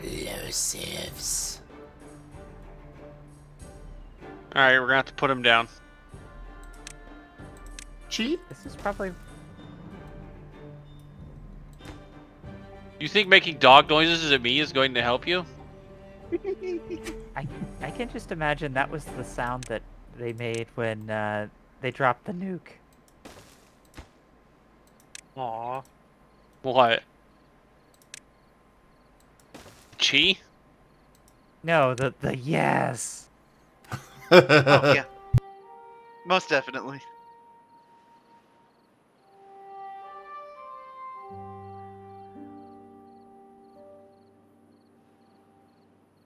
Chi nukes, no.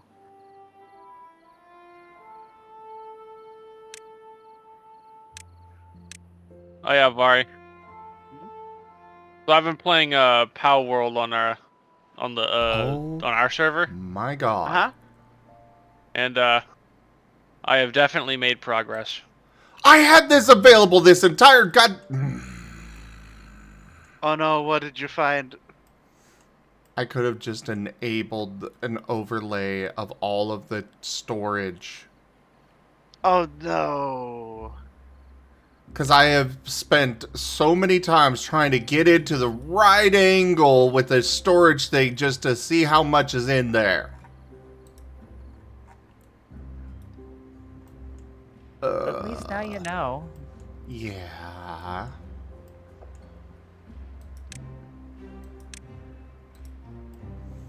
I suppose that's right.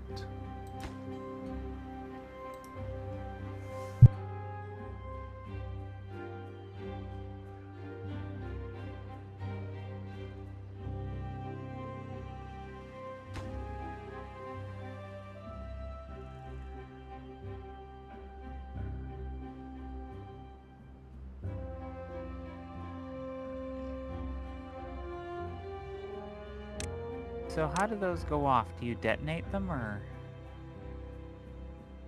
Yes. Okay, as long as they weren't like on a timer like Bomberman or something. No, no. Basically, once they're built, I can just select one and click detonate, and all of these will detonate. Hope they don't damage nearby structures. No. Beavers are efficient.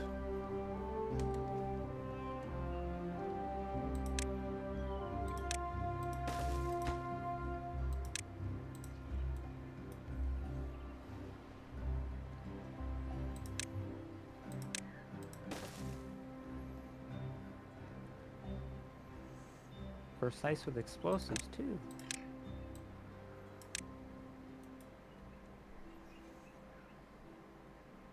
Oh yeah, Var, they added a guild box for pals. Oh?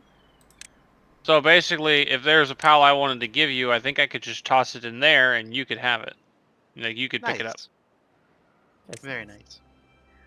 Very nice little change. Which means at some point I'm just gonna end up giving Vari a completely, like, fully upgraded pal. Like, it's just been cool. I've been grinding the higher tier areas and some of the spots that have rarer spawns. And yeah, I've already got one max, not max level, but like max rarity's not the right word, but I've upgraded the PAL itself. You've squished them together. Yeah, I have one that is tier 4 now. Nice.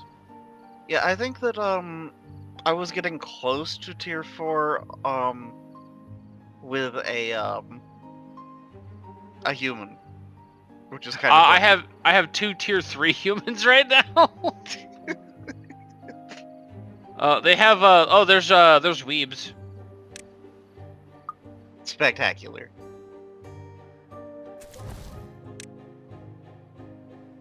There are weebs you can capture now. They deserve it. They're weebs. They know what they did. And that was exist in the same game as me. When is the dating game coming out? Is that out already? No, not yet. It was confirmed to not be an April Fool's joke though. Yeah. Which fucking hilarious. They announced it like right after I started playing Power World again too, which made me laugh even harder.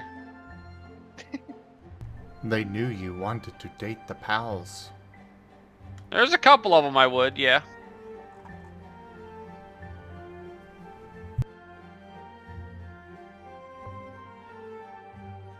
I like how I have a horse with the legendary remarkable craftsmanship trait, and it's like, this motherfucker is a horse. He has no ability to craft. Thank you, game. Good job. Give him a thumbs up as he chews the grass slightly better.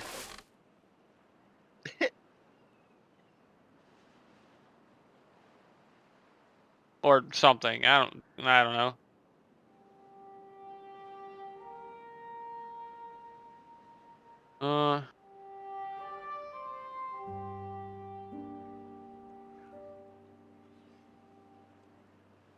I'm mostly just squishing pals so I can have some goddamn storage capacity. Granted, the guild box has a lot of total storage capacity, like a lot, Vari.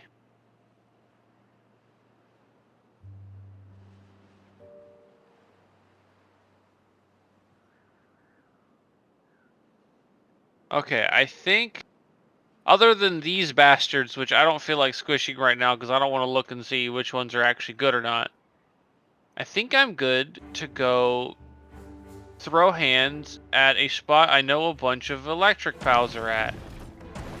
Because I need their organs.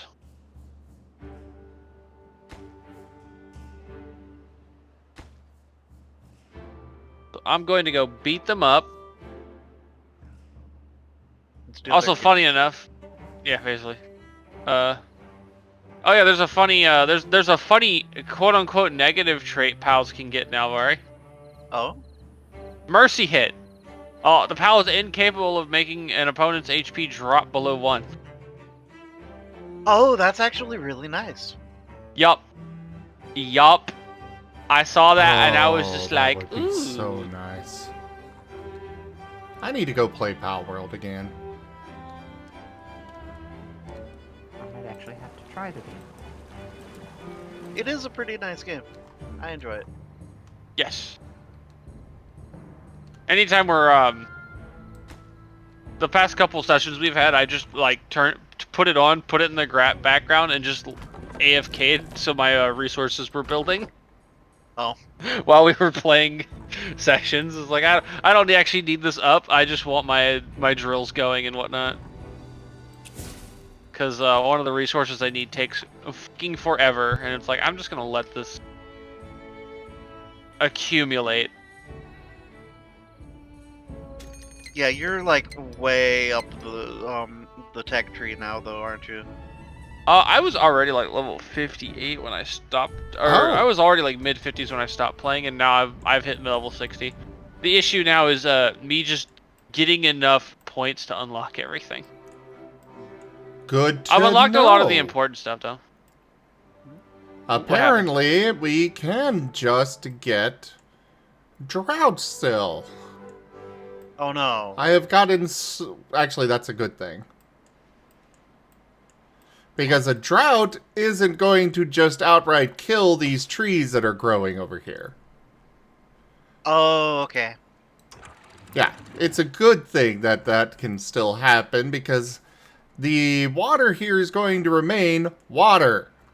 It's not going to get replaced by freaking bad water, which contaminates and thus kills plants. Ooh. A drought can kill plants, but it usually takes a lot longer than the Bad water. than the drought lasts. That's nice then. Get in Yeah. the ball, you stupid bird.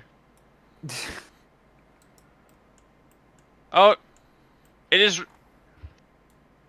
I forgot how funny the fucking ninjas are on this island. They only have katanas as weapons. And so if you have a flying POW, they can't fucking hurt you. Oh. Because you can just hover. And they're just like, I'm slashing the ground. I'm doing my weeby slash move and sliding around like a, jackass. And I'm like, hello, guys, here. You guys can do that. I cast Meteor Swarm.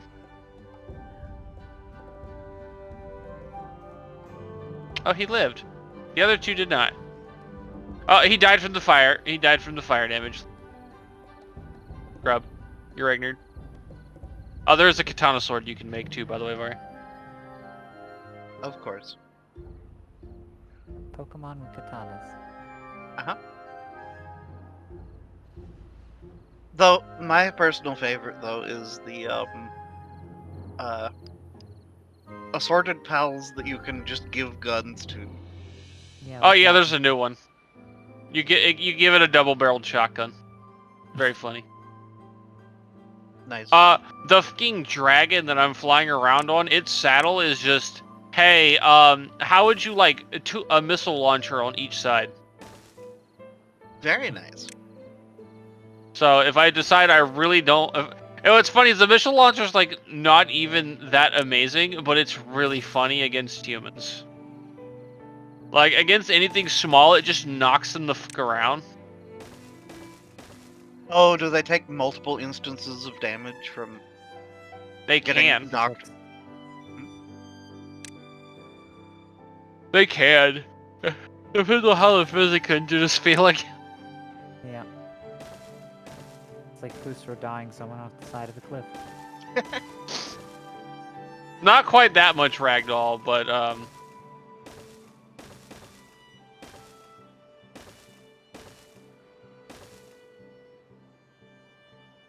Yeah, Pal World just makes me think of like an Electro Buzz with a minigun. oh yeah, Vari, the Oh yeah, that one. Yeah, yeah. I know which pal you're talking about. which one? It's like what, the first boss or whatever.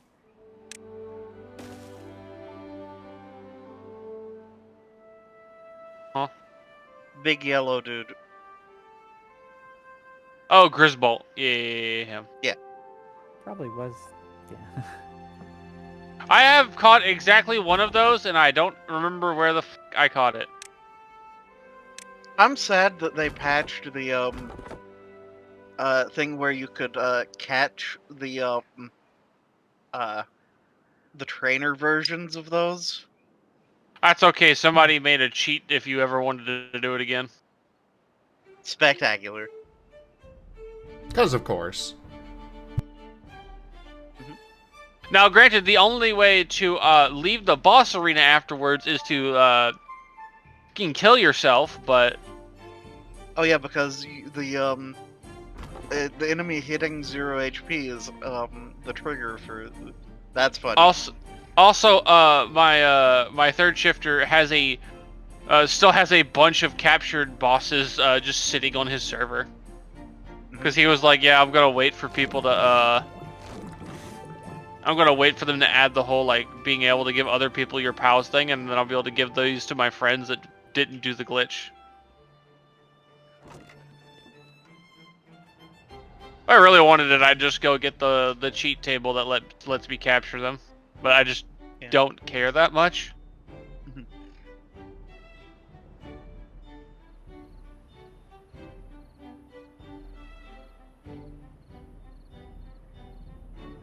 I think I did the first boss, but that's it. And I know that you can do it for the others, and yeah. Or you could, at least. Oh yeah, there's 2 more boss towers now, by the way, Vari.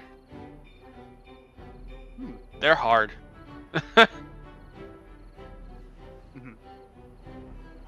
I got my ass beat on the level 50-ish one. To be fair, you are rocking mostly carrying capacity, if I recall. Well, yeah, but it's not my damage that matters. It's my pals. Yeah, to some extent. But my damage. I have upgraded my damage some. But no, I'm talking about like your survivability. Oh yeah, I have 4,000 health. Sorry. Oh, okay. So you got. Because armor gives you defense and health, and I've got the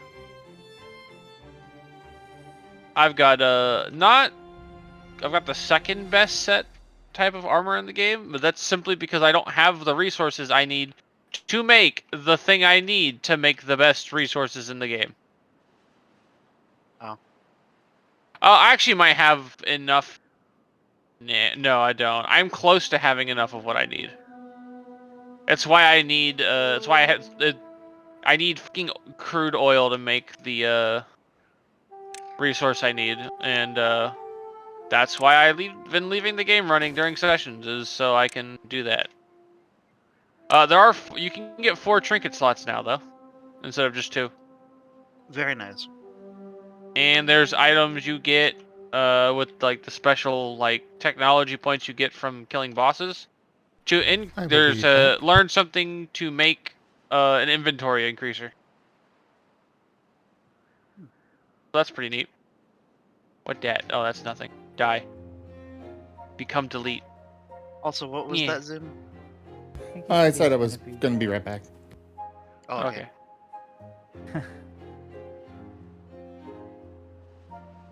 I need to try and get a jet dragon that has like swift or at least runner. This thing is mine. I have one that doesn't have it, and is already the fastest fucking thing I own.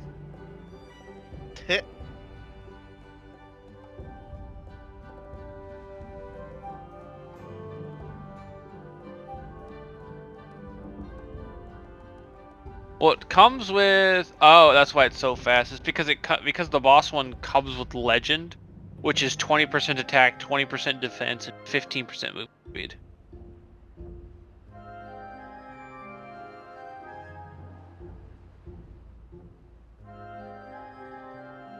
So I know there's a way to get for pals to get to level 100, but I don't know how they do that because there's an achievement for it. I thought.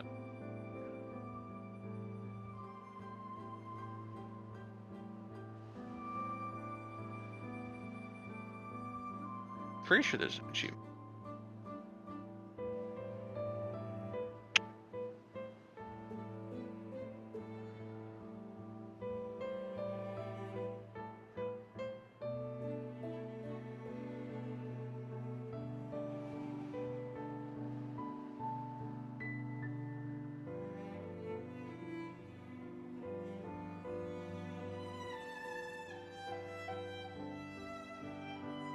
Right, I gotta be somewhere in the morning that I just remembered, so I'm probably gonna head out. Okay. Well, have You two fun. take care. Yeah.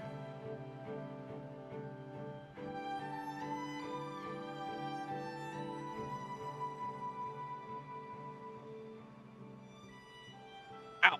Mm.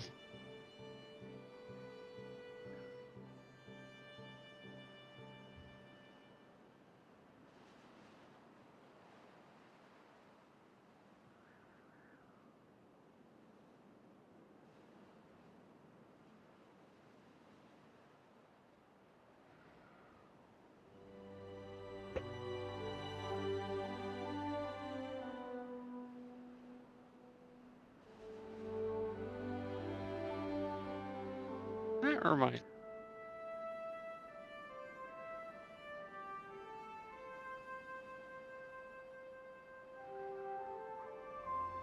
I have enough electric organs now. Alright, I'm gonna go be a bastard. Yo.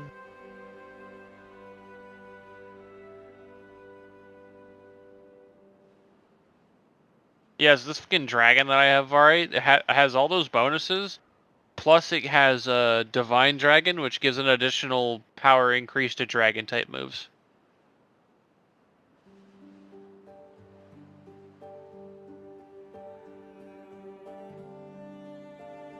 I do like how fast it is. It makes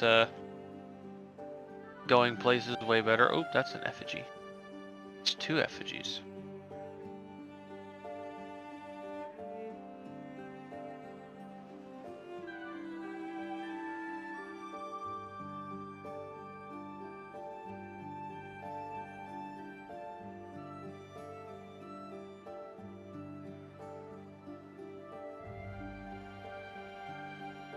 Squish, Furry. Meow. Squish. Oh no. Squish that cat.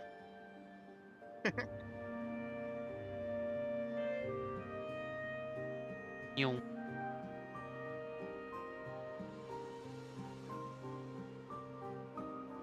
Found a wind island. Cool.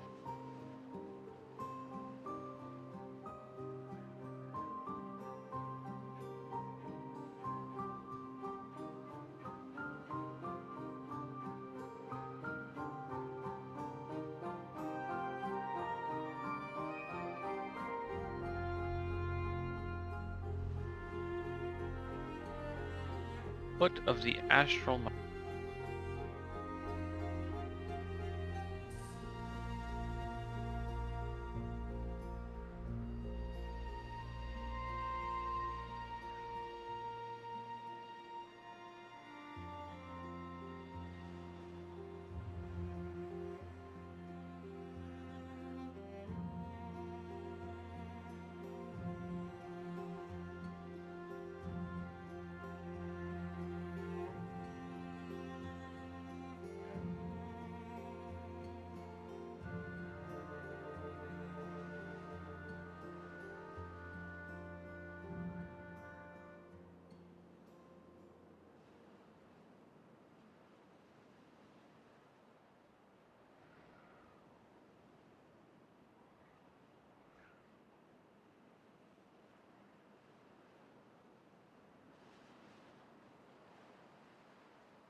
Ugh, coughing.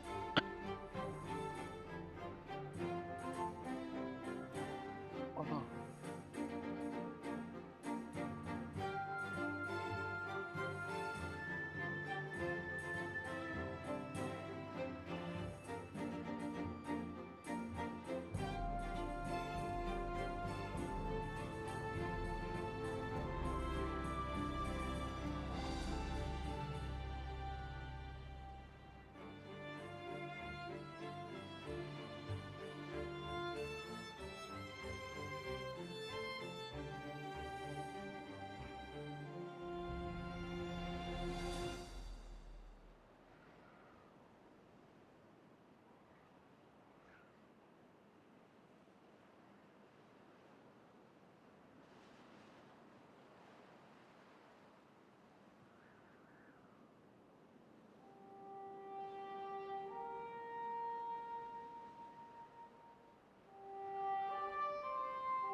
Alright. I have actually had food. Now I think I'm gonna go attempt to do the lay down thing. So, good night. I'll allow it. Okay.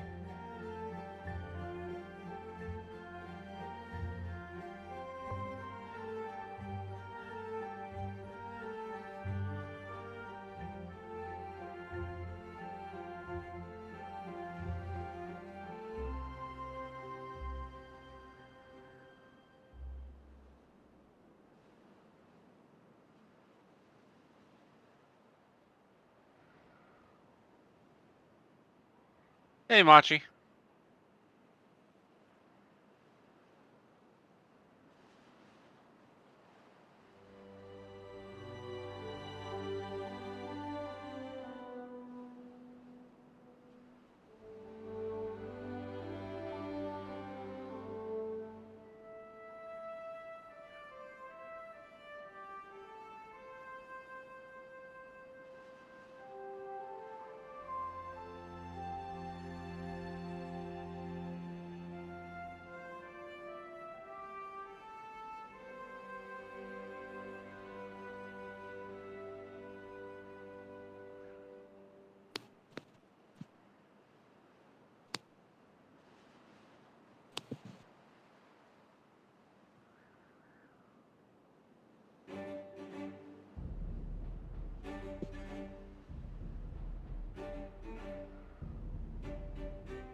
All kinds of shenanigans. Hello. Hello.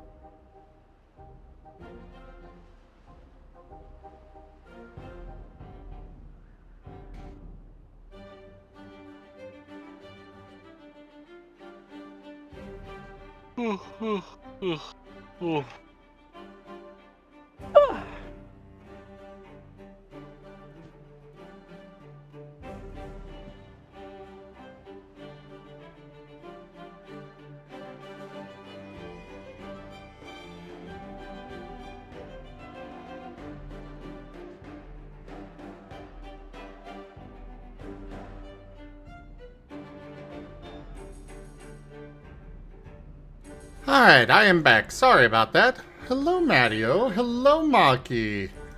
No, that's not a Raijin. That is a Maddie. There are more than one red panda out there, you know.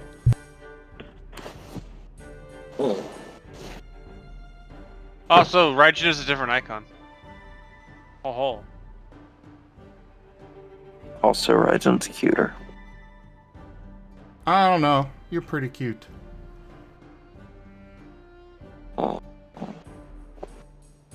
It's okay, Maki. But Mario's a streamer too. No, he's not. Oh, you don't want me to promote you? Okay, I mean, I guess.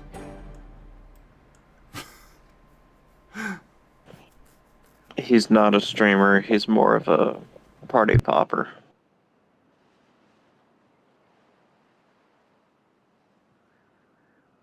Or a balloon.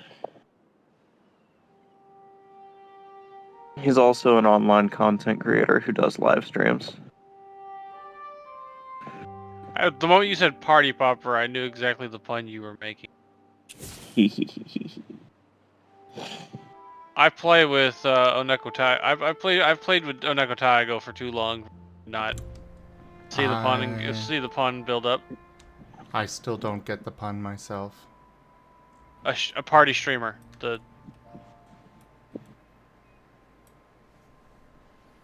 I'm sorry. I don't get it. You don't know what you don't know what the streamers are for like birthday parties and stuff? Oh.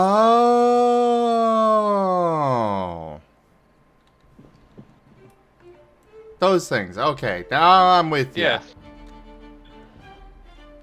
Thank you for the shout out, Tim. I appreciate you. Absolutely. And for those that don't know, Maki is also a streamer. Maki's a wonderful streamer. You should go check them out. Even if he thinks I'm stimky.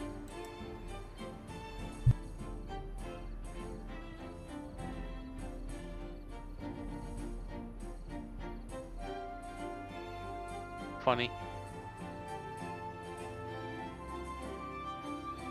Trying to decide if I should be awake right now. Being awake is usually pretty cool.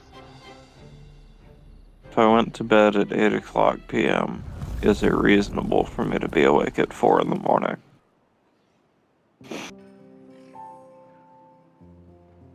Yes. Okay. In that case, I'll get up and consider putting pants on. Ew, pants. You right. No pants. Also, hi cats. I feel like I don't get to talk to you often. To be fair, I'm normally not in Zim's voice chat at this time. I'm usually in bed. You know what? That's me too.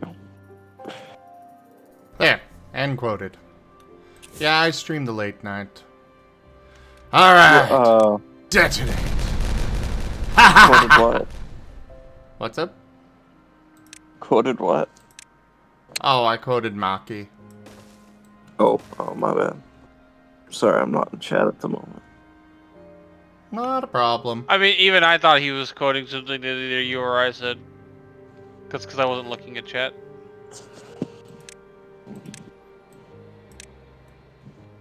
I don't want to get up. I look at chat a lot less when I'm not tormenting Malo or Gibgab. Well, I guess in Gibgab's case, it's not tormenting. It's just me just calling him names.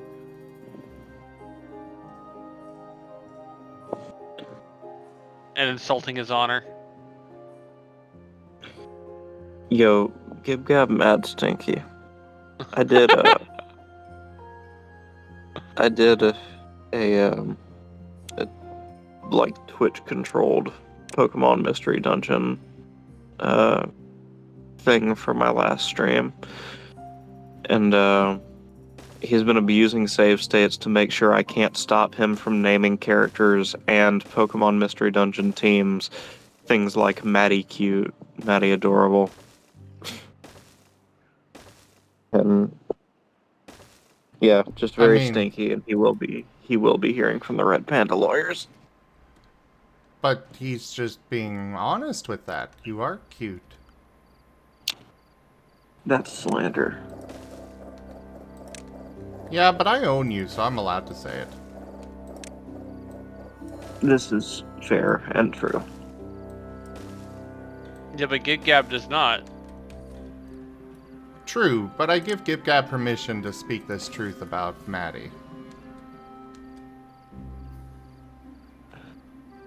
Let me see if I can turn them against each other. Zim, did you also give him permission to say that I'm trying to think of something you would take issue with that isn't like too real, and I couldn't think of anything in time. It's alright. Pocky, come join voice. Oh god. I should miss your explain. face. I miss Maki's face too. You should I explain can't miss what? something I've never seen or bitten, so. When you said Maki joined voice and I said, oh god, it's not because I have a disdain for Maki, it's because Maki's very high energy, and as you can tell, I'm not. At least not right now. I could only be called vaguely high energy adjacent on a good day, so I understand. Yeah. Okay, I'm up.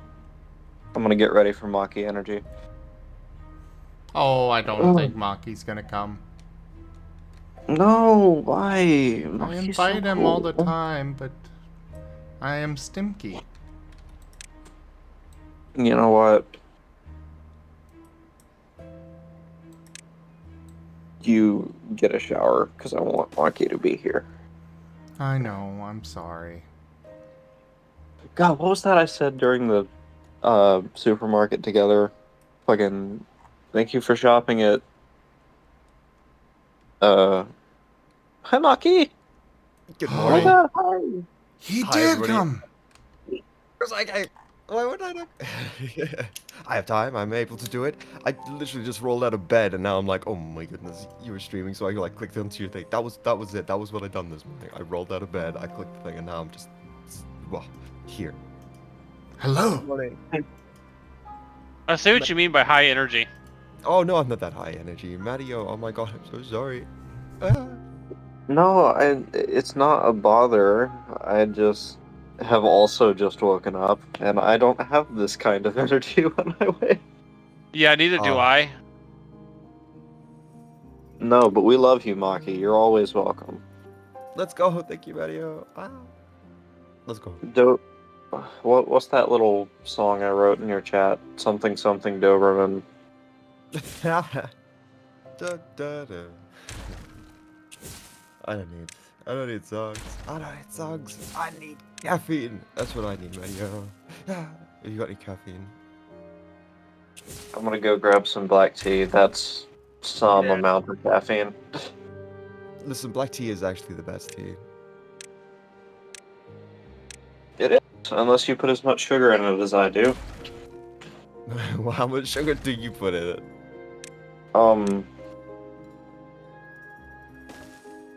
Yes. I plead the fifth. You put the fifth. Oh my goodness. Zim. Tell me, how's the stream went today?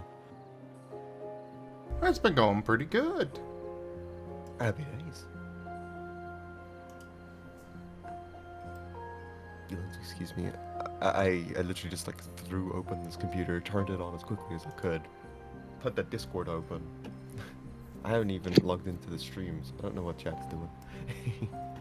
But you were in the Chat's chat. being chat. I was in chat on my phone, you see. I was like lying in bed. Ah. This is the first time I got out of bed today. Congratulations, Maki. Oh, let's go! You know what? That's a good achievement. It is. Maki. Not high energy. Also Maki. Let's go! To be fair, I can hit that level of energy, just not at 5 o'clock in the morning after I've worked a Friday shift at work and during a festival and yeah. Huh. Also had to deal with an absolutely idiotic fucking bunch of crap from the district manager. Agree. Zim, I've come to speak to you about your Agents of Reflection manual extended warranty. I was planning to read that after I was done with stream tonight.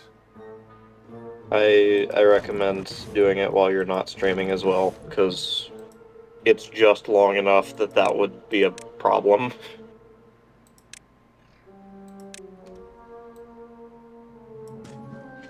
Actually, it's quite long. It's a 5-chapter thing. So How many pages did you freaking... Dedication. I haven't even looked at it yet, or opened it, or anything. Like, how? Oh, it's only 4 pages. Jeez. yeah, it's not super long, but like just long enough that it would be a problem to read it on stream. And also, I'm not 100% sure that I gave you all the information you need, because I don't know what information you guys need. But, for what it's worth, I did write out the chapters that I specified to you, so hopefully, that's a start. I'm certain it'll be great. Good. Go get my tea. Love you guys. Be right back. See you, Mario. Oh my goodness. The limited is like about. Oh. I am probably gonna go crash here in a second. That is totally understandable. It's 5 o'clock in the morning. Zim is just superhuman. Let's be real. He does this on the regular. I could do this on the regular too, if not for my work schedule needing me to be up at around 10 in the morning, most times. Or earlier, actually, on a couple of days of the week, so...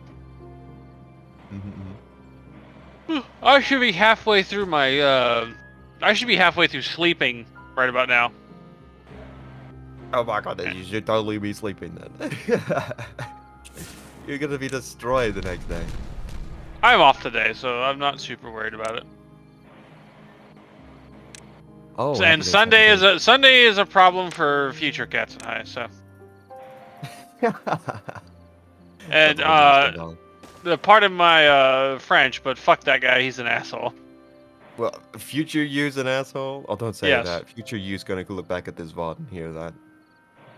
And future me is gonna go, damn, he's right. Future me is gonna be like, oh my god, I wish I went to sleep earlier. Oh my goodness. Basically. Yeah. Oh my goodness. I'm so hyped. I'm so hyped. What are you hyped about? I don't know yet, but I'll figure it out soon, I'm sure. He is hyped about life. I'm noticing that. Life exists. Maki. Wag, wag, wag, wag, wag. Yeah, exactly. It's so, I don't know, it's a good thing. Like,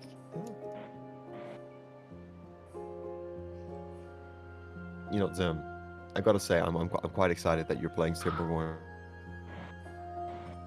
Oh? Because Timberborn is a nostalgia game for me. it for one time. Like, there was a period of my life I was playing it probably like 2 months, and I was playing it just every single day. it was the game to play, and it was like still in beta or whatever. And like the Iron Timbers hadn't fully came out, and I haven't picked up the game since, and I know it's such a tragedy.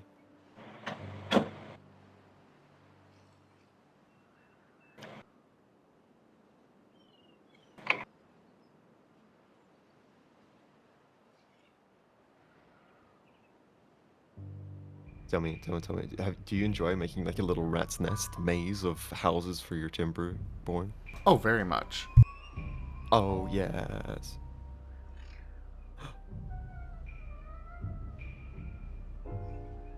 Oh my goodness, you're getting highs in the chat, Zim. Hello there, Eric.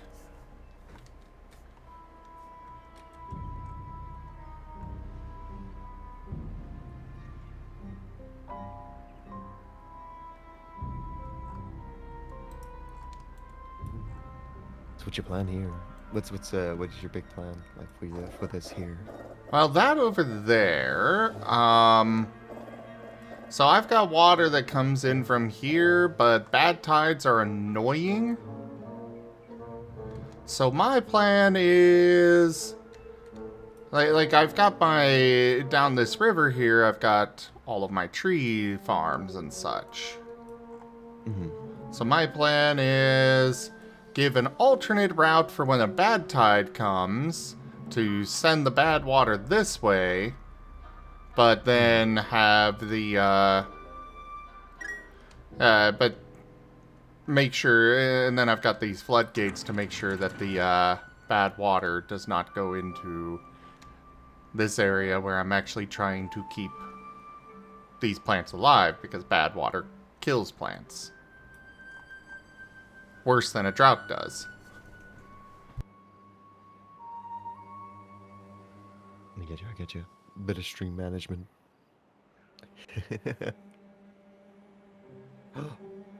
Where's our water? Is that like your emergency water or something? Oh, over here? This is one of the river beginnings.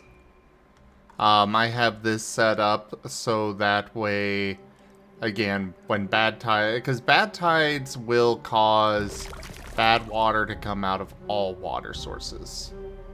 Oh. So, and that goes, down this way. And there's another one over there that will then go right through the middle of all of my village. No. Yeah.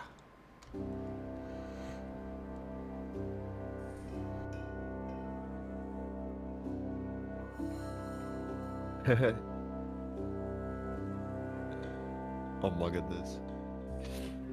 I hate to get political, but like, what the hell is oatmeal? Oatmeal's a decent meal. Alright, I quite like it. So this is what's wrong with politics today. This is what's wrong with politics today.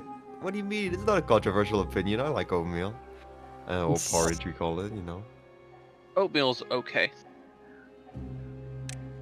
No, I don't actually have an opinion on oatmeal. I have this bit where I insist that random things are political, and when anyone expresses an opinion, I get unnecessarily heated about it. No, I'm being serious though. That would be like my breakfast. No. It has been my breakfast for years, to be honest. Okay. I just could never going get to into bed. it, even as a kid. Okay, see you around. Love you, cats. See you around. Good night. Good night. Bye-bye, good night, sleep well. If I can find Discord, there it is. Oh, hey, it's Saturday. You know what that means. It's Saturday! I can What does that finally mean? change off this stupid ass avatar I had changed to. Oh, was it a Oh. dare? Was it a dare? Must have been. No, it not exactly. It's during one of my marathon streams. I found this funny like a really, really funny comic panel, and I just couldn't stop giggling at it. And then one of the people in my chat, a very sweet being, decided to redraw the panel with me instead of the character that was actually featured. I couldn't resist making it my profile picture for a while.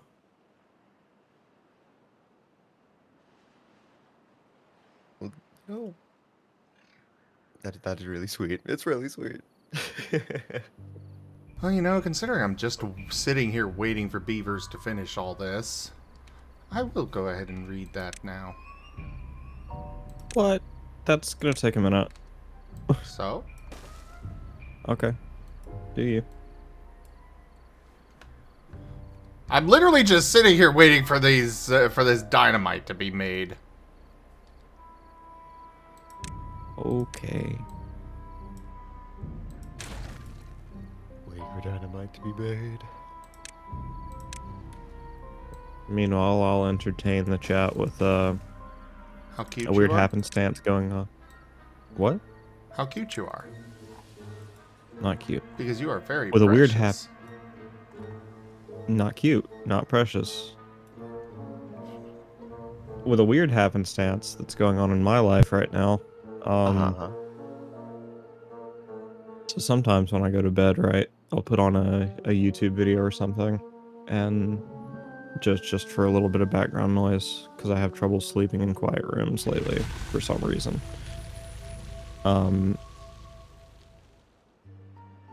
And sometimes I'll wake up in entirely different genres of content. Well, this morning, I put on Game Grumps, because Danny and Arnold are hilarious. You should go check them out if you haven't. But also, I woke up in this adorable maid dress wearing cat streamer chat. I don't know how I wound up in an actual heckin' live stream. But I don't know who this person is, and I don't know how to follow them because I can't access the YouTube info page for a live stream on my TV. No. So you just had them there, like hoping that they'd say their name or something. I mean, I see the hashtag PO stream, and maybe if I found that, maybe if I looked that up, I could track him down. But oh, hey, there's Zeppy. I don't want to be stalkery.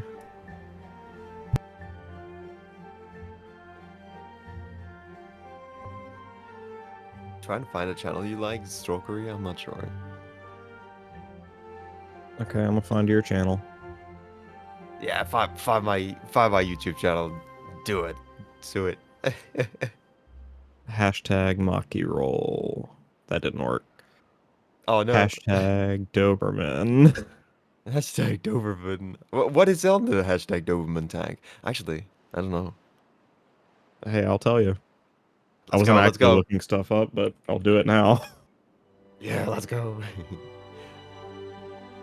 Hi, Zeppy. I'm doing good. I'm doing good today. I just woke up. Everyone else is all sleepy, and I'm like bouncing. I'm like, look. I hate to alarm you, but I think you may actually be on here. Wait, you're joking me? I am. I'm sorry. That was me. That was me. I was like, you're joking. Like. Doberman puppy shopping list. Everything you'll need. That's a pretty cute entry. That, I suppose. Yeah, that makes sense. If you're Doberman. Oh, sorry. Go ahead. If you're looking to get yourself a Doberman, probably an important thing to know, I guess. But I guess my first guess for like getting advice for dogs would probably not be YouTube. It'd probably be like the kennel or something, or the animal sanctuary, or this or that. Things you may wish to buy for a baby Doberman. Food. Okay. Food. Water. Oh my god. Just the most obvious shit. A place for them to stay. A blanket, Right, a ball, some enrichment, a lead-in color. Yeah. I love Timberborn, but I hate how brown and ugly the unirrigated land is. Wish it was easier to irrigate land. Do you know what? I think that's I agree part of on the charm that. of it, though. I think it's part of the charm, though, because it's like such a rewarding experience when you get that little bit of land. You're like, I will fight for this piece of land, you know? This is my land.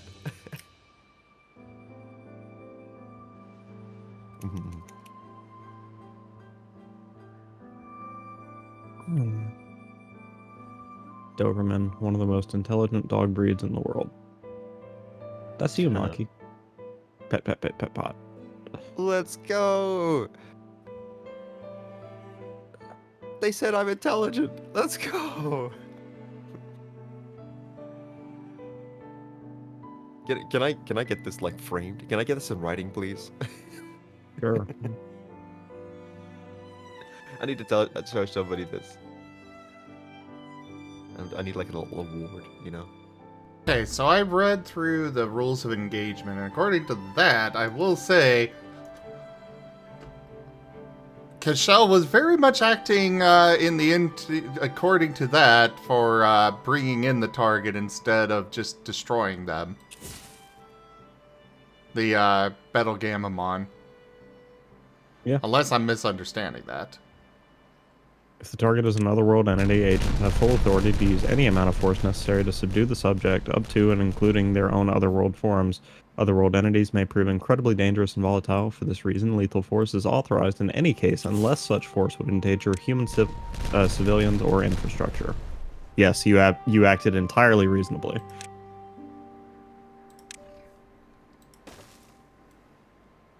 Well, also I'm surprised you... Sorry, go ahead. Well, also the first part of that of where was it? Like the whole them surrendering and such is acceptable, though that is more targeted towards. I'll grant that's more targeted towards non-otherworld entities, but. Like, he surrendered, technically. so... Well,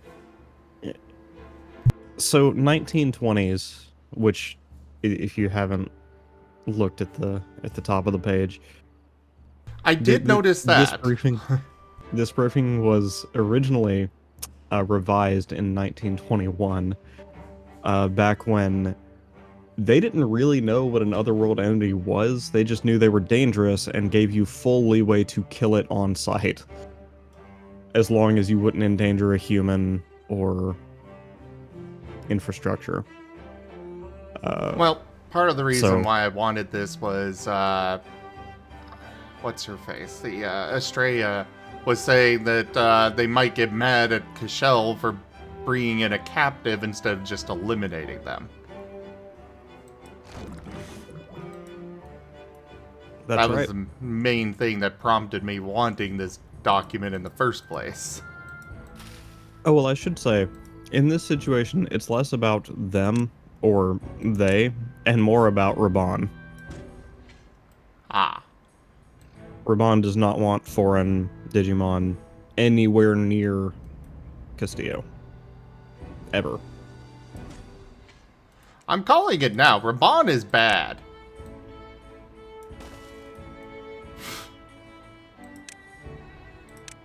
I am foreseeing that we are going to wind up having to fight her at some point. And probably all of Mirapole with her. It's my duty as a storyteller not to spoil things for you. But I like your theory. So, Zeppy, we're talking about the Agents of Reflection tabletop campaign that Matteo runs here on my channel.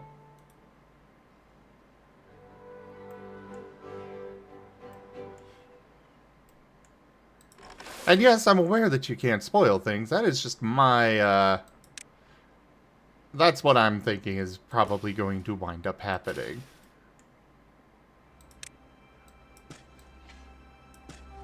Cashel will try to avoid that at all costs, but he's also going to be ready for that. Do you approve of my use of comments to add a little bit of lore to the setting? Like in this document? You added comments to the document? Yeah. I don't see them.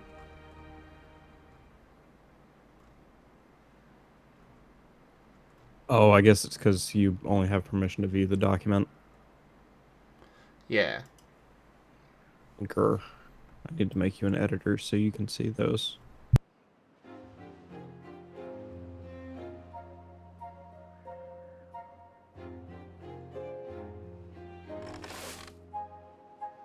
We'll do this later.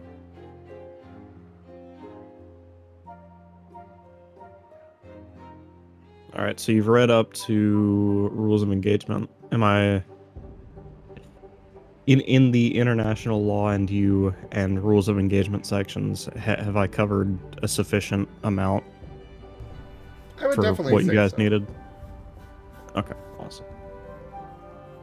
Just making sure. I think that there should be a section about, impersonating officers and the, policies for... Yeah, that is one thing I would say to add. Policy, what the overall policy is on impersonating officers.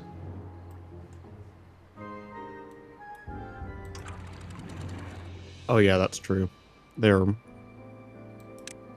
It's been explained that there are very strict guidelines about not pretending to be,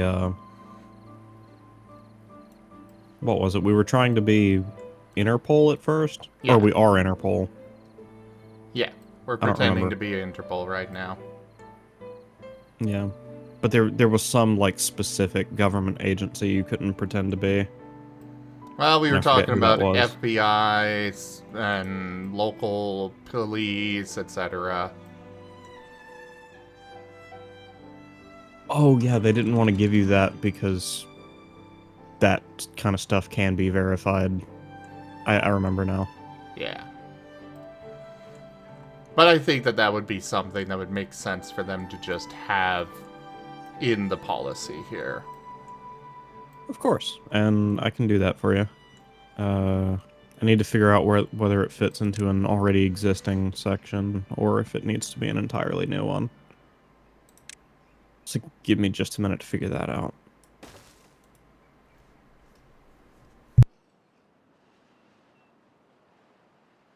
Oof. Sorry to hear that, Zeppy.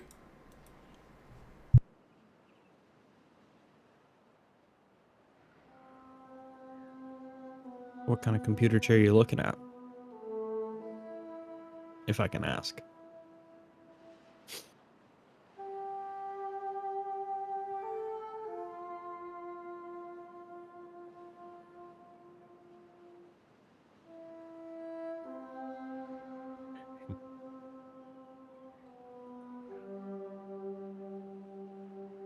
In other news, Maki Cute. Maki cute. Get out of here with these allegations. Get Nose out boot, of here. forehead smooch, pet, pet, pet. Let's go.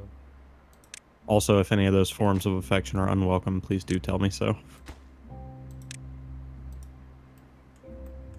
I think it's honestly, I'm happy. It's okay. Okay, good, good, good. If it was the first time meeting you in person, perhaps not. Well, yeah, I don't... Yeah. God, now I'm just imagining me Yeah. running up to someone at a con, just like, oh, dude, you're awesome. Pokes their actual nose, pulls their forehead close for kiss, and then rubs their hair. To be fair, I wouldn't put it past some furries. Just the creepiest person alive. Ain't that the truth, Sim? Ain't that the truth, Sim? There's a reason why a lot of cons have those kinds of rules. It's because people do those kinds of things. Though I wouldn't necessarily say it's only furries, because you know, that kind of thing I've heard about at Comic-Con and everything else, and it's like, yeah. How about we not, everybody? I mean, hello? How about we what?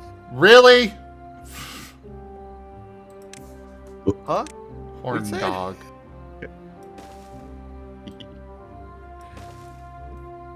I could riff on. Okay. Before I joke about this, I want to say the interaction was entirely wholesome and entirely welcome, but also Raijin did walk up to me and kiss me when we first met. Well, yes, Let's go. but that was a very different situation. So it's not bad in all cases. Yes. In that case, you knew him.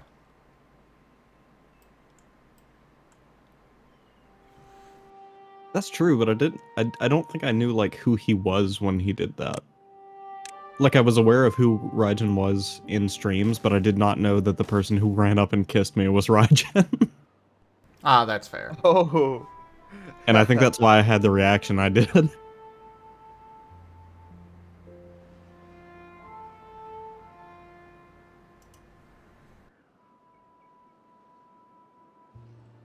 Meanwhile, me, this big old 6'6" guy, just putting you on your knees and putting a collar around your neck. Don't make me blush in front of Maki. I'm supposed to look cool. Yes, I am 6'6", Epi. Yeah, he's huge. I love it. It makes me feel tiny.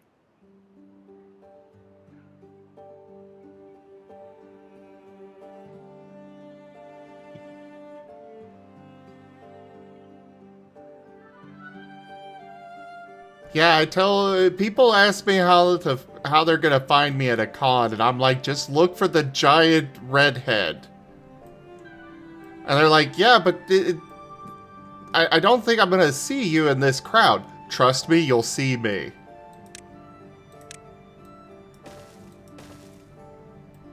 First off, redheads, there's only 1% of the population of the entire world that are redhead. Second off, I stick out like a sore thumb being as tall as I am.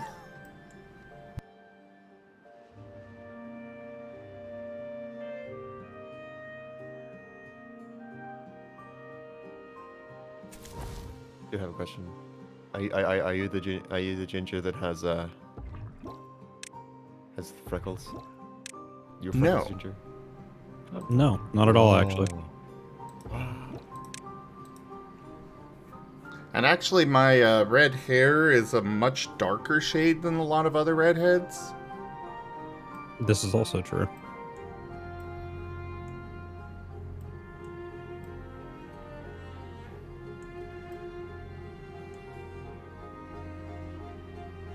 I know when I was younger, apparently one of my mom's friends who was a hairdresser kept trying to replicate the color of my hair, and she just never could.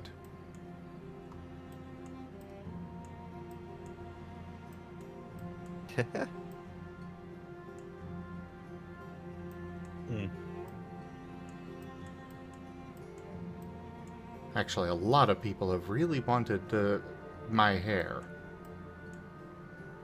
I remember there was this one really creepy instance in a restaurant where some old lady came up and asked me if I would consider growing out my hair and having it cut to turn into a wig.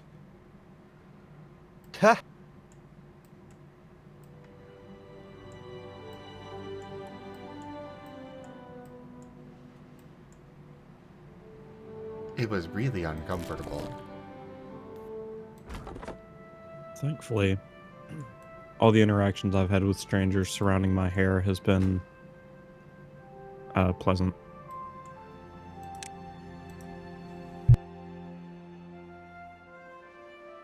I don't know how to describe this person without saying something potentially offensive, but let me just say that have yeah, I know it sounds I bad was when I like, say it huh? like that, but Yeah. like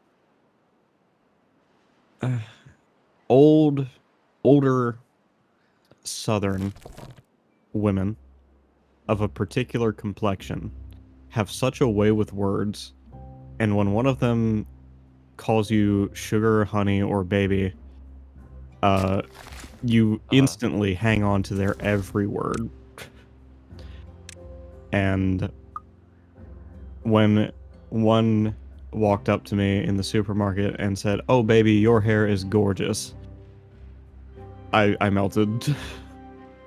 Yeah. Zim has not seen me melt as hard as I melted for this wonderful lady. So I don't know. Did you start speaking Portuguese? It was Portuguese that you I tried to respond to her twice, and I think at least one of those was in Portuguese. Oh god. Then I guess I'm just gonna have to work really hard at FWA. No, not that hard. Blank canvas. Oh, Wild Traditions. I was like, what does blank canvas mean?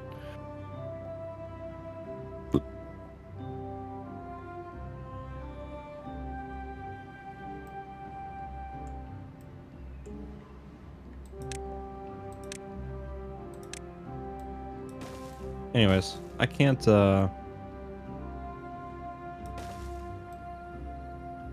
yeah, Gib Gab, because you don't play it up for the bit like I do. Anyways, that's a joke. When you get me to speak Portuguese, I'm usually confused and scared and blushing.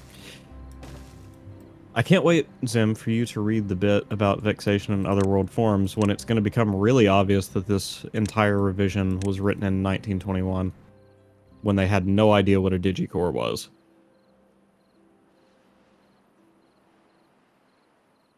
Oh joy. Yep. And this is back when wanting to just get rid of the Digimon was at an all-time high.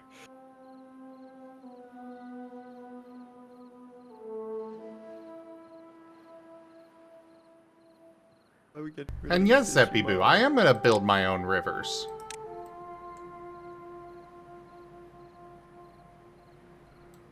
I've got to be wickedly honest with you, Maki.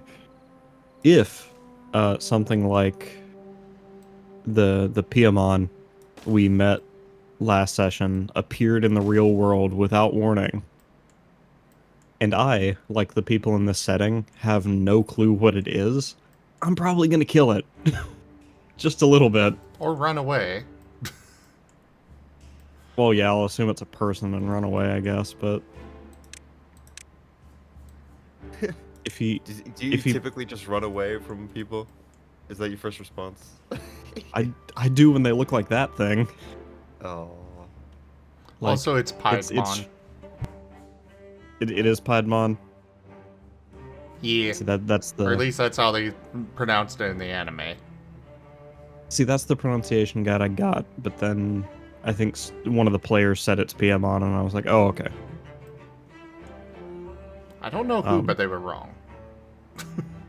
But yeah, they put Sammy in a saw-like trap, and if something that looks like Piedmon put me in a saw-like trap, I'd probably kill it.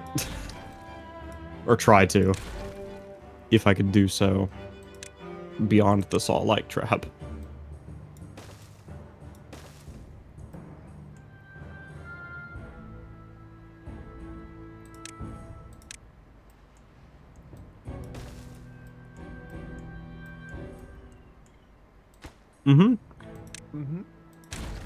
Sammy just gave up all the secrets to the Piedmon. Yeah. And he didn't even have to be threatened that bad.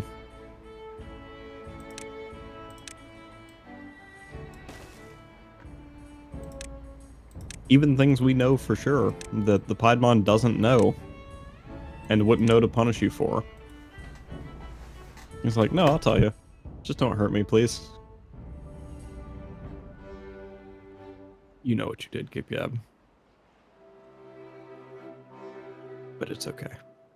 You're safe now. After all, it's not like you ever have to get in an elevator again. He's You know not what, Sammy? safe from Cashel. Oh shit, you're right. Oh my goodness.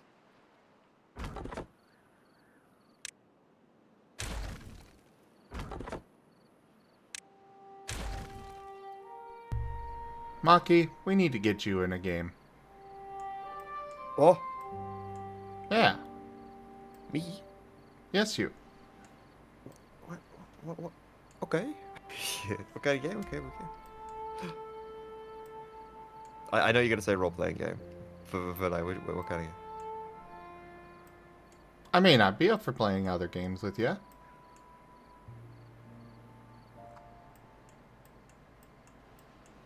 But yes, I was talking about a role-playing game.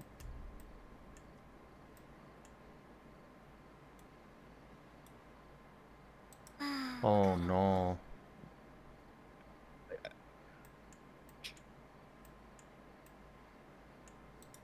Oh crap. We've got a contaminated beaver. There's a contaminated beaver. What does that mean? What does That's that not a mean? good phrase. Yeah, that sounds kind of. Uh-oh. Maybe we should get her to the hospital. I forgot that I set all that up over there. Ew, it looks so bad. Decontamination pod.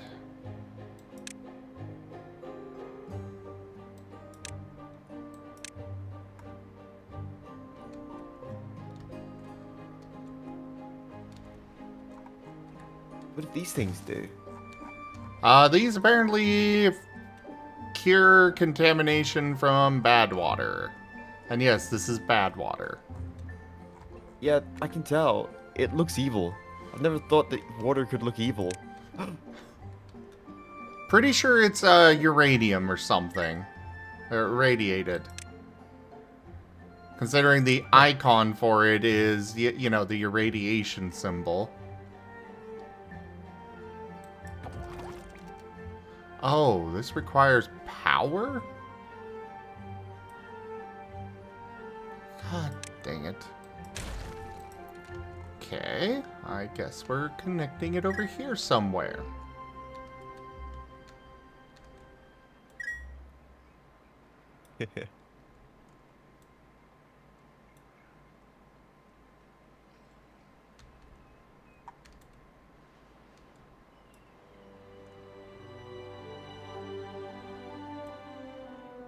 I have such a tight knit little pocket here. Alright, centrifuge. Requires horsepower, yes. We'll put this here.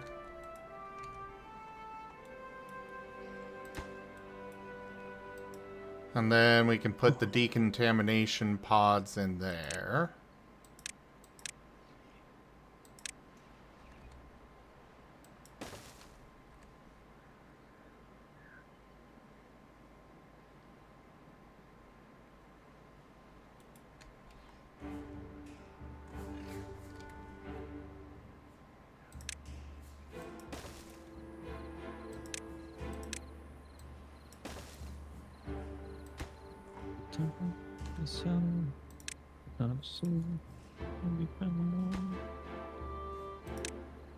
Whispering in his ear. No speaking. Maddie cute. No. Yes. And a very good boy.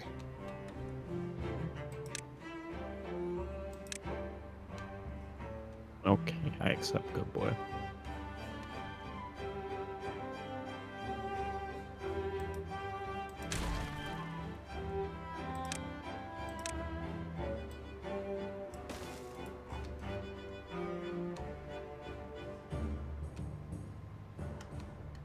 my goodness.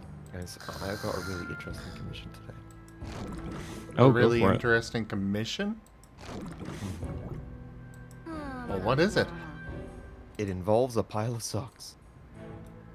Oh, that's cute. I like where this is going. They're on a pile of socks. It's like they're in the laundry day or something, you know, like wow. And I'm thinking, should I have like their hands up, like really exaggerated, enjoying themselves, or should I have like a cute pose with like a sock hanging out the mouth, like wasn't me, that type of thing, on top of all of the socks piling them up? What should it be? I was gonna ask if they specifically requested a sock be hanging like off the muzzle.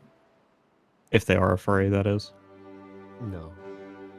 Aw. They didn't specify anything like that. My favorite type of commissions, they're like, here's my character, here's my idea, go. I'm like, yes, let's go.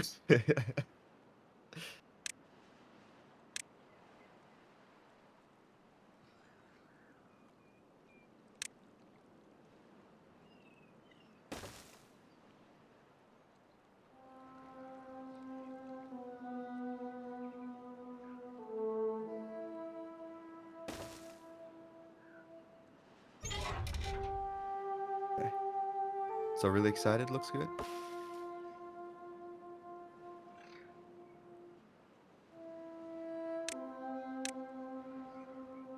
Are you asking us? Yeah, I'm asking you guys. Oh, yeah. For that, I would probably poke the commissioner and find out more about why they're asking for this kind of thing. Too. Because frankly, that sounds like a fetish thing. And it would be better to make sure and find out for sure what their thing behind it is, because you know, you don't want to draw something that they're not going to like, or was entirely different. But for all we know, you know, it is just perfectly innocent that they want. But finding out is best option. I'm sure they're excited. Let's just figure out what kind of excited. Exactly. Yeah. Sorry, that was messed up. I shouldn't say things like that. No, that's accurate.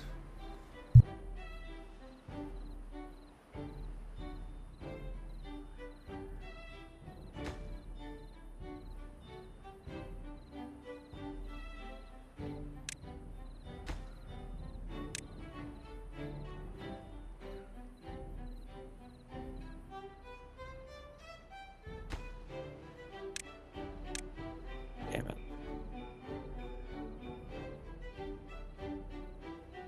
I missed my opportunity to redeem twerking Venom. Huh?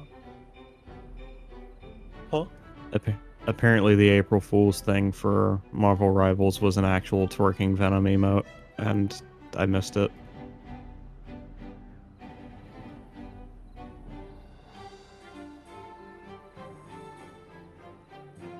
Which is fine, I don't even play Venom, but Still, what an honor to have on my account.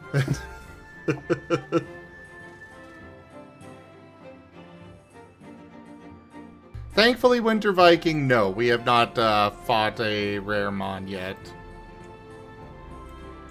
Ooh, what's a rare mon? It is gross.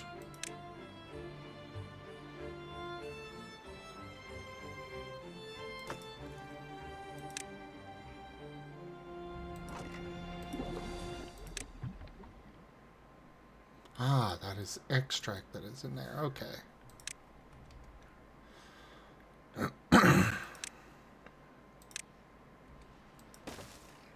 Or it goes in one of these.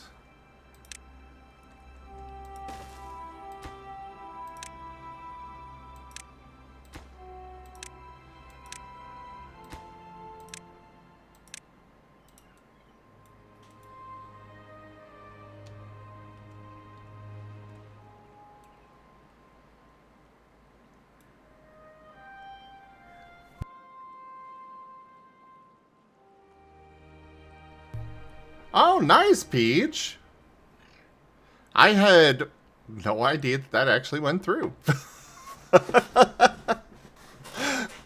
I did that so long ago, I've had no idea that they actually did the name in there.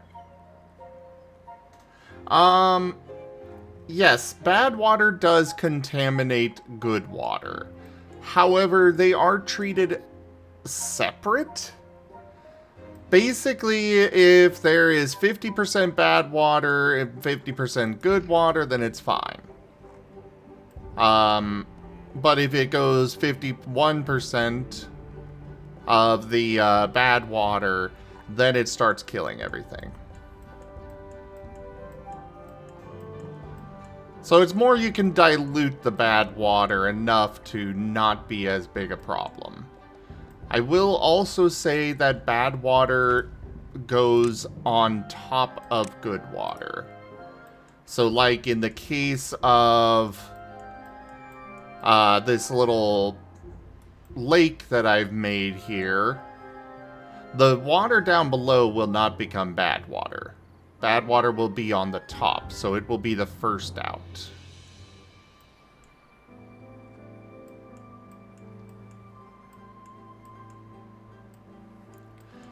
Yeah, no. Like, it can cause, like, it can spread across the lake, but as you can see, most of it is flowing downriver and off the map.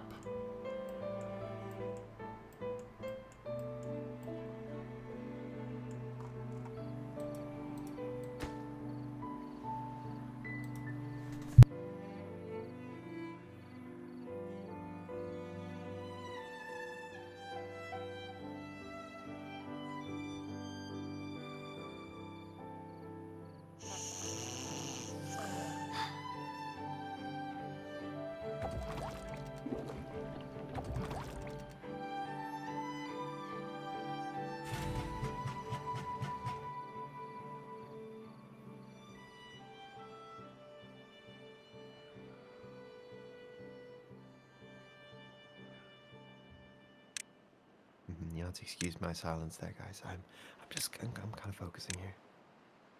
Oh, no worries. You drawing? Never. Mm-hmm. See you around, Maki. Oh no, I'm still staying here. I'm just you know, I'm just telling you why I'm quiet, you know. Yeah, you're fine. You're real fine. Hell yeah.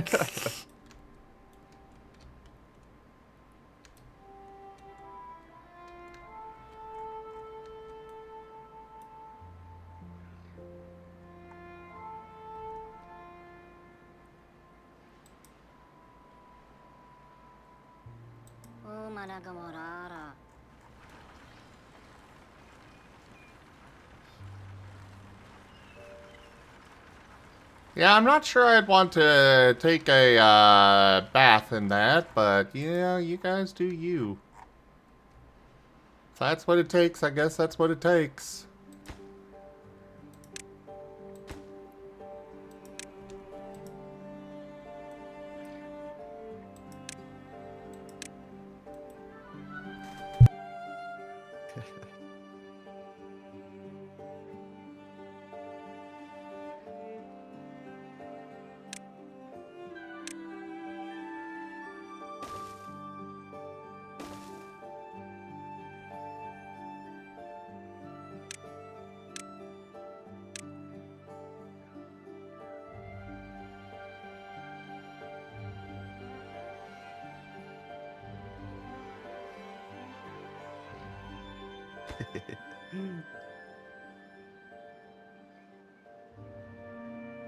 Such a... I'm doing well, Fetch. How are you? Fetch. What? Hey, Bubby. How you doing?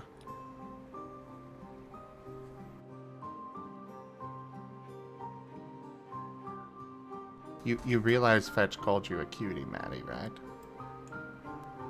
I don't know that because I'm in game right now. How dare you? Well, he did. Called all of us cuties. Sinful. Sinful. Sinful is right. Now got a murder fetch. Well, I was proposing something less violent, honestly. What's that? Timeout. I'm out in the forever box. No, no, no, no, no, no, no, no, no, no. No, no, Sorry, no, no, no. This red panda's got a violent streak, especially when people call him cute.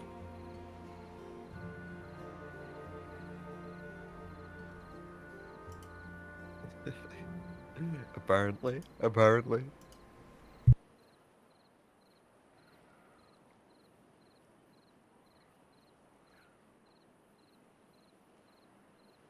I agree on that, Zappy Boo. I would love to handle sewage 100% environmentally, but you unlock that so late.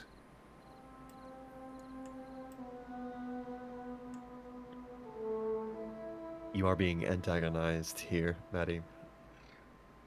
Anti what? You're being antagonized. It says, Maddie cute. What are you gonna do about it, hmm? You already know what I'm gonna do about it, Fetch. I'm gonna put you in a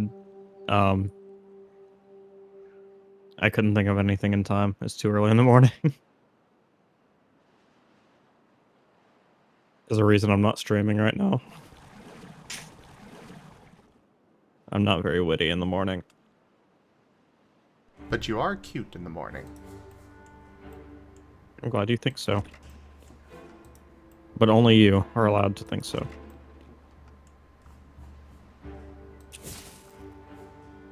I can accept these terms.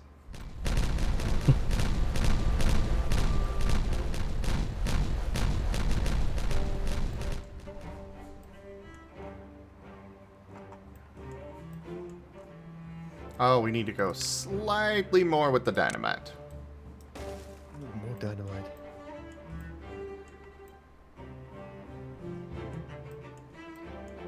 I like dynamite.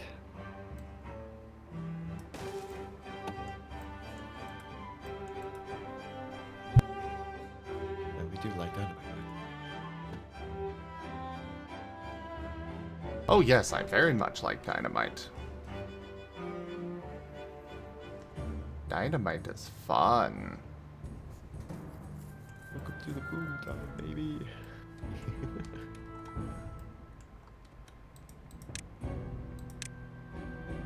The guy who invented dynamite also done the Nobel Prize, because that was his name, Nobel. It's a fun fact.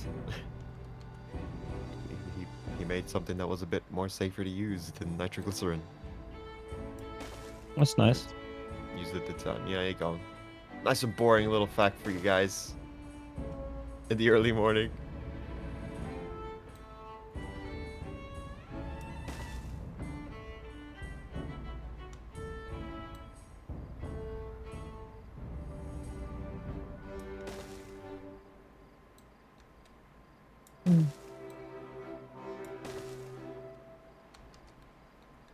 Pops. Pops and beans.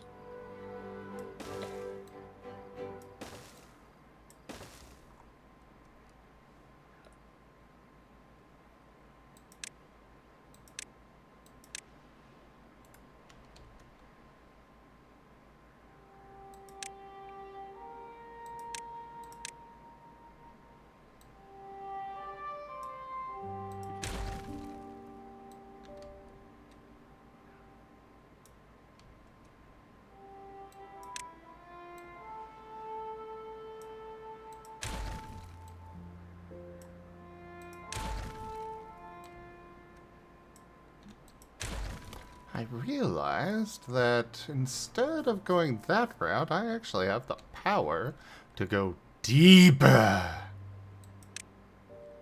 What? Yes, I can do double dynamite now. What does that mean? It It goes too I deep instead of one. Yeah.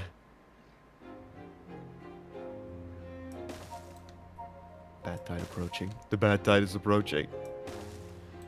Yeah, that's an annoyance. But it is one that I am equipped to deal with, finally.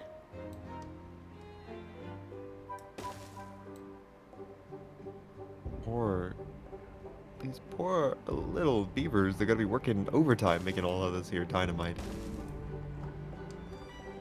Well, it's for survival.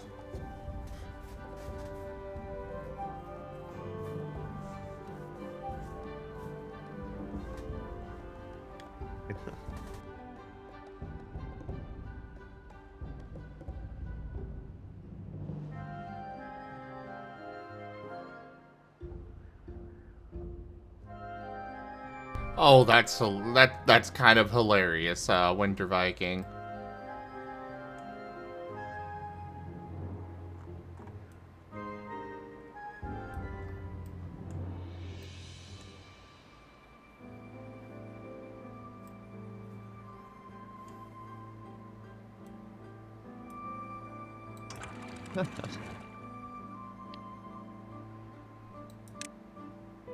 Patterns were big deals back then, but then exposed patents are still a big deal now. It's just like kind of ignored if the idea is easily replicable.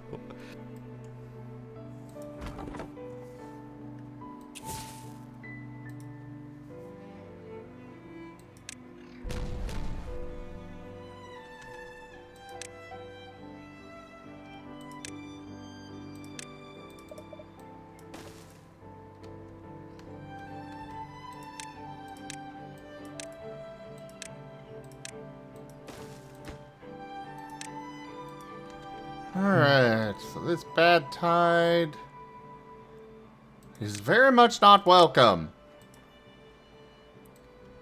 However, not a whole lot I can do about it right now. And it'll be fine in the long run, so it's okay.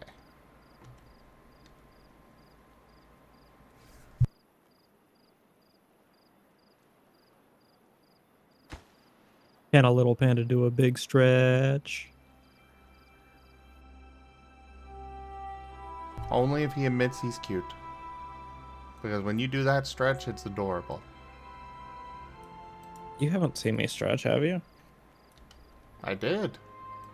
And I've also heard the cute little noises that you make with it.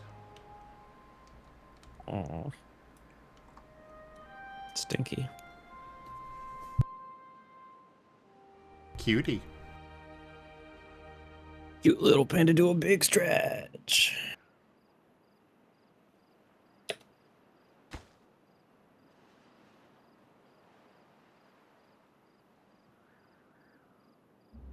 Only cute for Zim do a big stretch.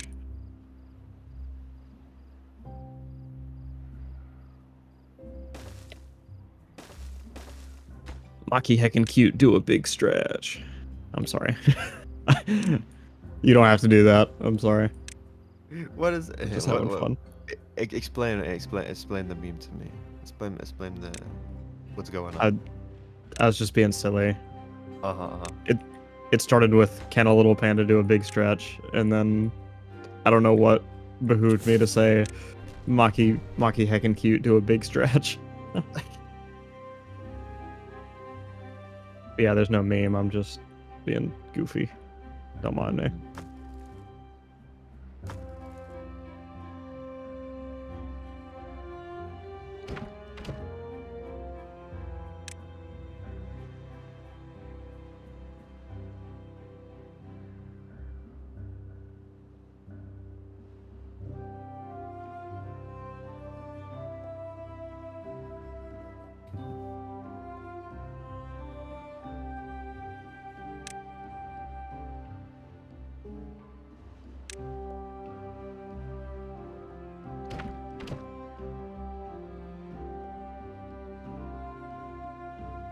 Okay.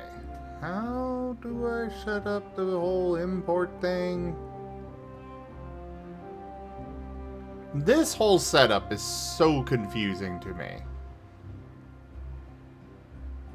Didn't you make it? Oh, wait, never mind. Okay.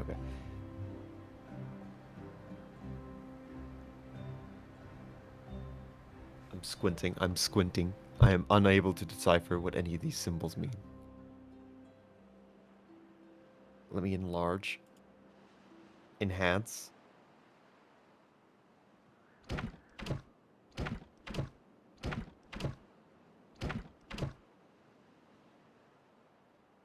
Oh, right, yeah. So these are all your goods, right? And it just determines like what's your supply limit for each of them. I think blue represents how much there is, and then that little slider can be back and forth, right? It's a matter of trying to figure out how to tell them to take logs from here and put them over into here. Oh, right. I'm sorry, Zim. I don't know.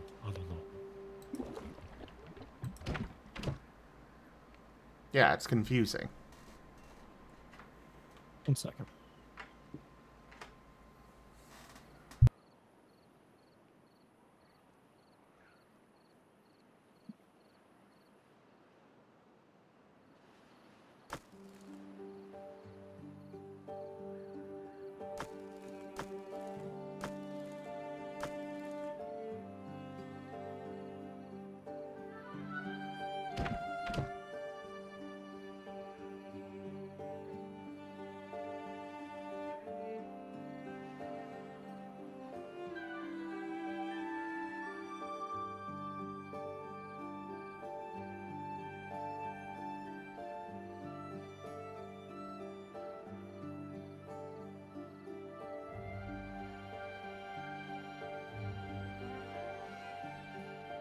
Sim heckin' cute, do a big stretch.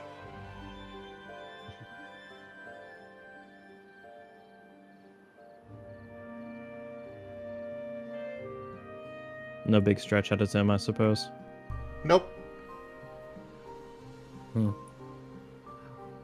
There's a card for that. There's a card for that.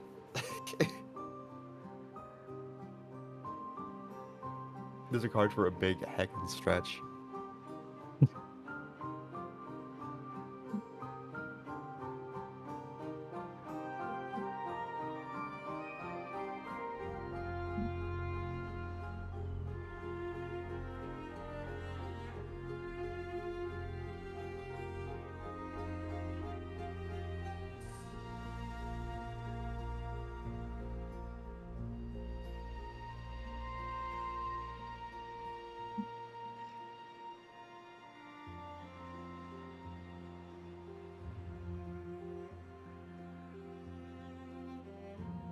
Yeah, there it is again. I keep hearing this weird fucking...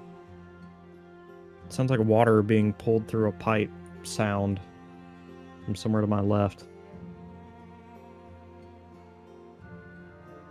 What kind of sound? Like I'm going crazy.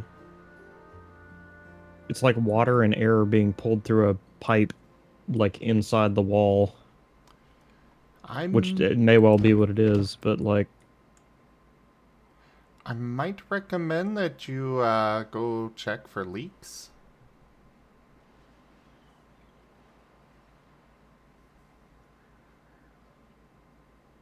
Nope, I know exactly what it is. And I feel like such an idiot for not realizing it sooner. Oh? Yep. My, the controller I have connected to my PC was vibrating, and every time I reloaded, I was getting that sound.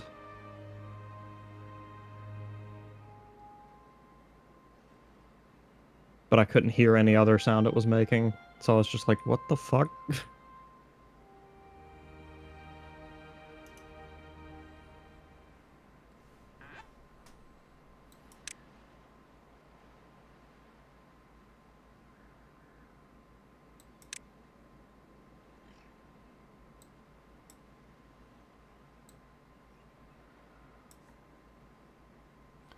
Okay, I think I figured out what what I'm doing now.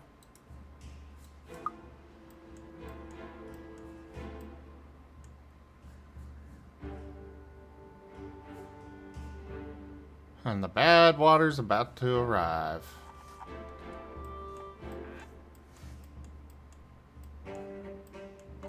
Just in time.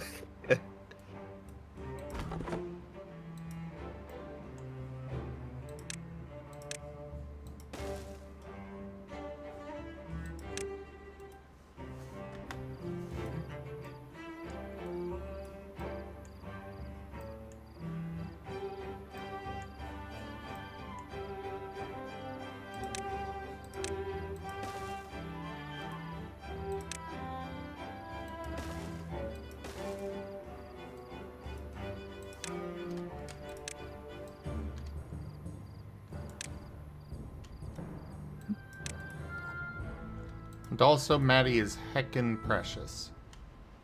No. Not at all.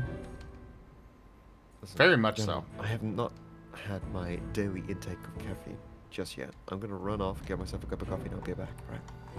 Enjoy your macchiato. I will have a macchiato. I have an espresso machine. Let's go.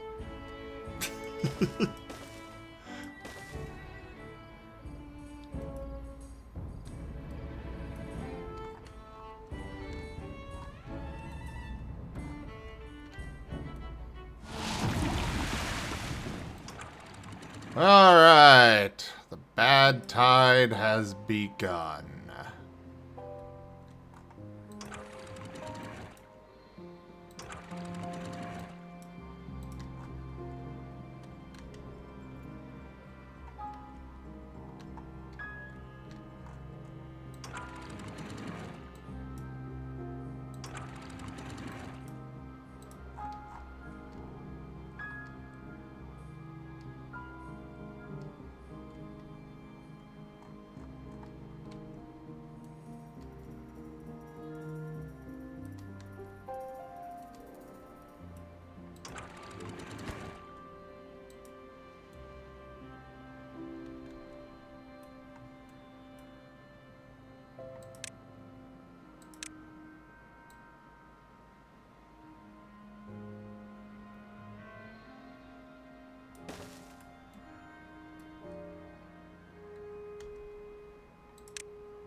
Alright. Do this, do that. We don't really need access over to that part yet.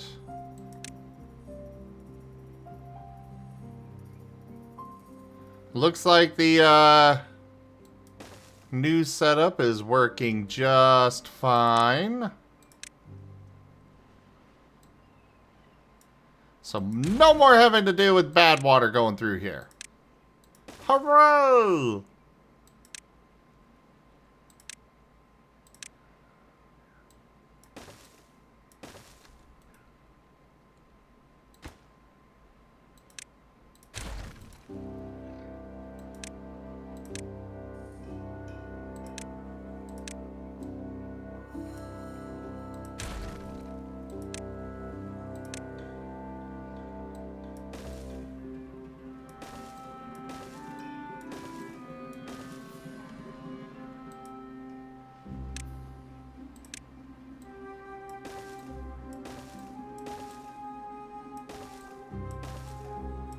So we go over here, like that.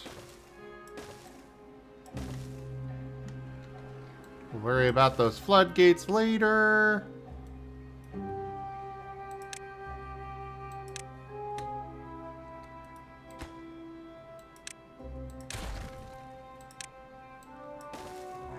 Actually, we'll do this. Also, I forgot that I was gonna connect there. That would probably help out my beavers a lot.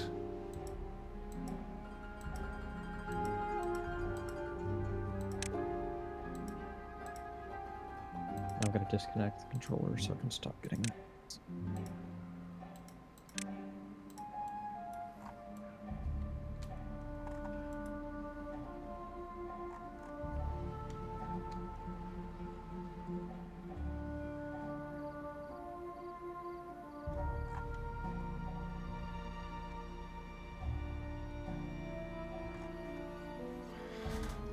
I do have concerns about this getting too high up here, though. Considering Okay. I've got two sources of bad water trying to go out a relatively small way, but it seems to be okay so far.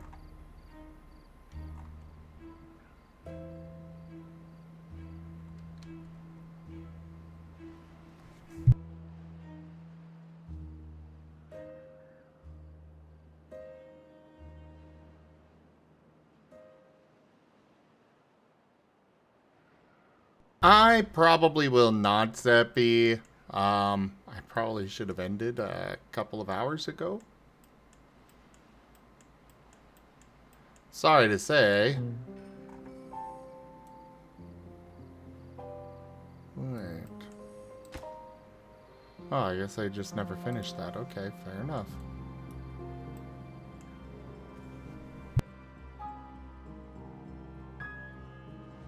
Actually, I think I'm going to go ahead and end right now. Okay.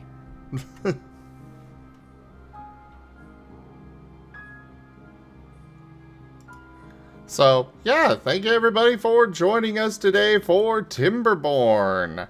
Check out our website, zgfgaming.com. We've got links for our Discord, Telegram, Mastodon, Blue Sky, Patreon, and more. There on the website, as well as down on the description below through in our link tree. Thank you to my patrons, tippers, and subscribers. It is your support that keeps this channel alive and going. I cannot do this without your guys' help and your support, so thank you. Consider becoming a patron over at patreon.com/zgfgaming. It's one of the best ways to support the channel, though you can also do so by sharing the stream around, picking up packs of cards to stream loots, using our Humble Bundle partner link, or grabbing some merch over at zgfgaming.store. But for now, thank you so much for joining, and I bid you all the most fondest adieu. Bye-bye.